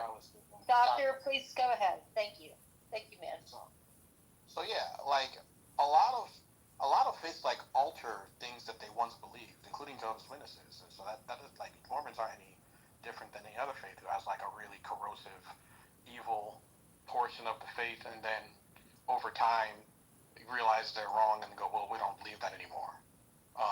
But Mormons did for sure teach that black people were inferior up until the 80s.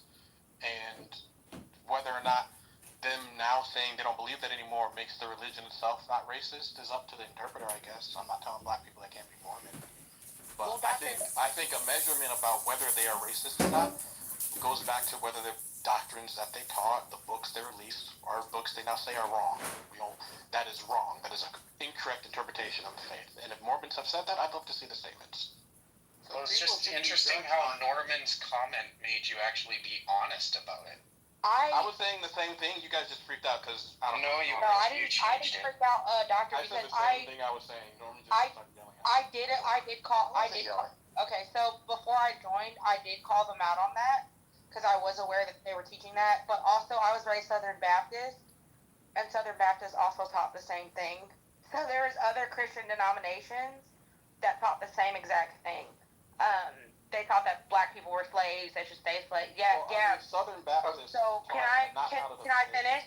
Can I finish? Yeah, but that was Let me finish because I let you talk. So, I did call them out on that, and I was like, "What's up with this teaching where you guys were teaching that black people were inferior and they were cursed?" And they did say that that's been retracted. It's been condemned. They no longer teach it, and it's wrong. So we did have a very intensive conversation about that. Like I said, there were other religions that taught that as well back in that time. And there are other faith leaders that are just completely out of pocket for teaching that. So I don't agree with that at all. And like I said, I didn't say that the LDS church is wonderful and it's amazing and it's not guilty of any wrong or harm doing. I have friends that are ex-LDS and they had horrible experiences in the church. So I don't negate, dismiss, or devalue their experiences. I think that their experiences are valid. Like you said, you were excommunicated from Jehovah's Witness. I'm very sorry that happened to you. I have a cousin that's I'm not. It's just I didn't mean it in a demeaning way. No, you guys are mostly in agreement, and I hear you're both passionate. I want to ask a few follow-up questions to Doctor. Doctor, if you don't mind, you talked a lot about the academic aspects of it, and I'm almost totally in agreement with everything you said. Nothing you said was academic. Okay. You obviously weren't listening. What was your question? I obviously wasn't listening. Well, I was listening. Don't take the bait. This guy's... Just don't take the bait. Okay. All right. Yeah, okay. Anyway, when you said you were excommunicated, disfellowed from the witnesses, is that from someone who would otherwise be very close to you, that you were not in communication with them? No, so the way this fellowshipping works as Jehovah's Witnesses is like you get in some type of trouble. In my case, I was smoking weed, right? Now, the thing with being disfellowshipped is you don't get disfellowshipped because you did something wrong. You get disfellowshipped because in their mind Now, the reason so when you get in trouble, they have some type of disciplinary meeting. They call it a judicial meeting, where you're put in a room with some elders from the congregation that you attend. They go over what you did, they explain why it's wrong, and you repent and say, I'm sorry, I won't do it again. I mean, they're not trying to dwindle their numbers down. And so as long as they can break you a bit, make you humble, and, put you on the pathway to coming back, you can come back. The problem with me is when I smoked weed, they go like, why are you smoking weed? I was like, because I'm stressed out for being a Jehovah's Witness. This shit is giving me a panic attack. I'm pretty sure all of it is wrong. So that kind conversation became like a 3-hour conversation with me and these elders about all of the various lies that I've been pretty aware of since early childhood because I was born into the faith, and going, well, I don't know how much longer I can keep lying to myself and others about this thing just to keep my family around. I really love my family, and the anxiety of losing my family makes me smoke weed every day so that I don't punch people in the face. And when what was some of the lies? Over in just regular Christian shit, it goes from running the gamut of like, why do we have to literally believe Noah's Ark was real, all the way down to how can you tell struggling children in communities that are hard enough to build friendships that they can't make friends with other people with different. Like, how can you honestly believe that you're raising healthy young minds by telling them they should be afraid of people with different worldviews? So it wasn't a lie, you just didn't like the rules. Norm, are you trying to beef with me, or are you trying to have a real conversation? That's not a lie, that's a rule. I mean, and by the way, Noah's Ark is also, it's not a lie, it's a belief. Are you trying to have a debate with me, or are you trying to have a conversation with me? I just want to check. Just take the words that I speak out of my mouth at face value and respond. No, I was in the middle of talking, and this feels like it's turning into something else on a semantical level that I'm just not that interested in. Norm, he has a first-hand experience into one of the groups that we're talking about today. I want to hear it. No, I just said, what's the lie? Okay, but you're not interviewing him right now. Yeah, so I'm not interviewing him. I'm just having a conversation like we do. Well, I do not consent to continuing the conversation with you. I was told I can finish my statement. Sure, you can. And there's also a little button at the upper right called "Leave Quietly" if you're not comfortable. Oh, you guys want me to leave? I mean, no, unfortunately, Norm had to leave. Go ahead. No, it's fine. The lies would be stuff like you shouldn't give your children. Now that Norm's gone, the lies would be stuff like you shouldn't give your children like blood transfusions because that's a sin against God. So like, if your child gets in a severe car accident and they're hemorrhaging and they need a blood transfusion to save their life, it would be a lie in my view to tell parents that life-saving treatment in that particular instant would be something God doesn't support. It was something about college. Didn't they have something about college? Like they discouraged college because they felt it would make you more worldly, meaning, hey, you go to college and you learn some things, and you might find out a lot of the stuff we tell you about young Earth is not true, right? The world couldn't possibly be 6,000 years old. Also, by the way, as much as you'd like to believe we're politically neutral, you'll find that Jehovah's Witnesses and many other organizations are union members of the United Nations because they want representation across the world. So, like, you can't, like, it's just, you know, the more you learn, the harder it is to believe, like, lies. That's why a lot of, like, Republicans don't like their kids going to college either or are attacking colleges because they don't like, it's very hard to maintain ideologies in the face of, like, objective reasoning and truth and investigation and inquiry. And so people like Joe, who are book burners, are a lot like my parents, who are Jehovah's Witnesses. They're really trying to program their kids to see the world a certain type of way. And while it gets harder to make a living without an education in this economy, they really do try very hard to incentivize people finding trades or occupations that don't open up opportunities to learn. may I speak? Go ahead, Vicky. Thank you. I live 20 minutes away from Middlebury, Indiana.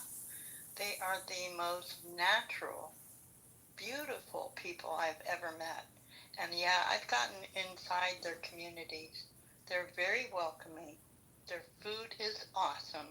They make their clothes by hand. They're kind of pilgrims in their own. They're about Mormons or Jehovah's Witnesses? Mormons. Oh, okay. Yeah, sorry. Okay. Did I change it? Because Mormons have terrible, Jehovah's Witnesses have terrible style. We were just talking about the JWs, but we're broadly talking about JW, Mormon, and Christian Scientists. So I think I would definitely want to hear more from you, Doctor, and others who maybe have a first-hand experience with one of these organizations. We're going to take a tiny break, and I'm going to read through quick bullet points of some of the craziest or most out-there beliefs of each of these organizations, and maybe Doctor and you can fact-check me if I say anything incorrect about the witnesses, but they prohibit blood transfusion even in cases of life-threatening situations. They reject celebrations of birthday, holiday, national symbols, participating in public, like patriotic acts like saluting the flag and holiday observations. Only 144,000 humans will go to heaven. The rest will live eternally on Earth, a concept unique among Christian groups, and they famously predicted the end of the world with a specific date at least 6 times throughout the 20th century. Oh yeah, that was great. People like mortgaged their homes. People like completely lost their lives to those predictions. They stopped doing that in my lifetime. They just started doing. They said new light. We just know we're around the end times. We don't know the exact date. They finally stopped dropping that one out. Well, you gotta hedge your bets. Jesus is believed to be a created being, the Archangel Michael, not a co-eternal God. And the Holy Spirit is seen as God's energy, not a person. Strict shunning, known as disfellowship, which of course he talked about earlier. Are these Mormons? The translation of their Bible is... Are these Mormons you're talking about? What's this room about? You got a URL in the title of the room. What's this room about? The title is 3 different religions, wasn't it? The title changed because there's a link. You put the link in the title instead of putting the. Francie, can you change that back? Yeah, we're talking about Mormons, Jehovah's Witnesses, and Christian Scientists. Are Christian Scientists like Mormons and the other group? Yeah. In many ways, yeah. Yeah, almost like. They have a lot of similarities, which we talked about a bit, and we'll talk about some more. And they also all are actually cults under the guise of Christianity. Do they all? They're all cults? I can't believe it. You're claiming that they're all cults? Holy cow! I thought it was a book club. I thought the Christian Scientists were just a book club. Well, this guy's a troll. This guy's a troll. Yeah. I'm not a troll. You're a troll. I just want to maybe draw one more comparison, Joel. Like the Republicans, Jehovah's Witnesses, Mormons, and Christian Scientists cover up sex abuse against children. I'll go back on you. I've heard many women in their 20s who have left the Witnesses specifically, who talk about being abused by an older member of the church, and they're not allowed to go to any kind of authority because you're not allowed to go to the civilian authorities to talk about anything that happens within the church. That's a very common element among all kinds of cults. They handle all the judicial matter. They shit to her negatively, right? The trolls in the chat to pay attention to what they... Supposedly there's a bunch of new features coming. I couldn't tell you one of them. I'm sorry, no, I didn't even mind you. My bad. I can't stop laughing of how stupid these... First off, we could put to bed the narrative that this is a free app. Yes, it's a free app, but when you're a paid user, guess what they're going to do? They're going to pay attention to you before they listen to some troll in fucking Oshkosh, Wisconsin. So you think, Howard, I don't know if you're trying to come up. I sent you an invite. I don't know if that was a mistake, but I sent you an invite. So you think that paid users of this app will get priority responses if they reach out and have some grievances, about... Well, no, I haven't heard anything specific about it, but it would make sense, right? We're paying... He's just making shit up. It's because the fucking... So how could they not protect us, Knight, from these insidious trolls? You can't take the heat from Pepe. Pepe brought the heat. I'm not going to mention her name because she's going to cry, right? Monica!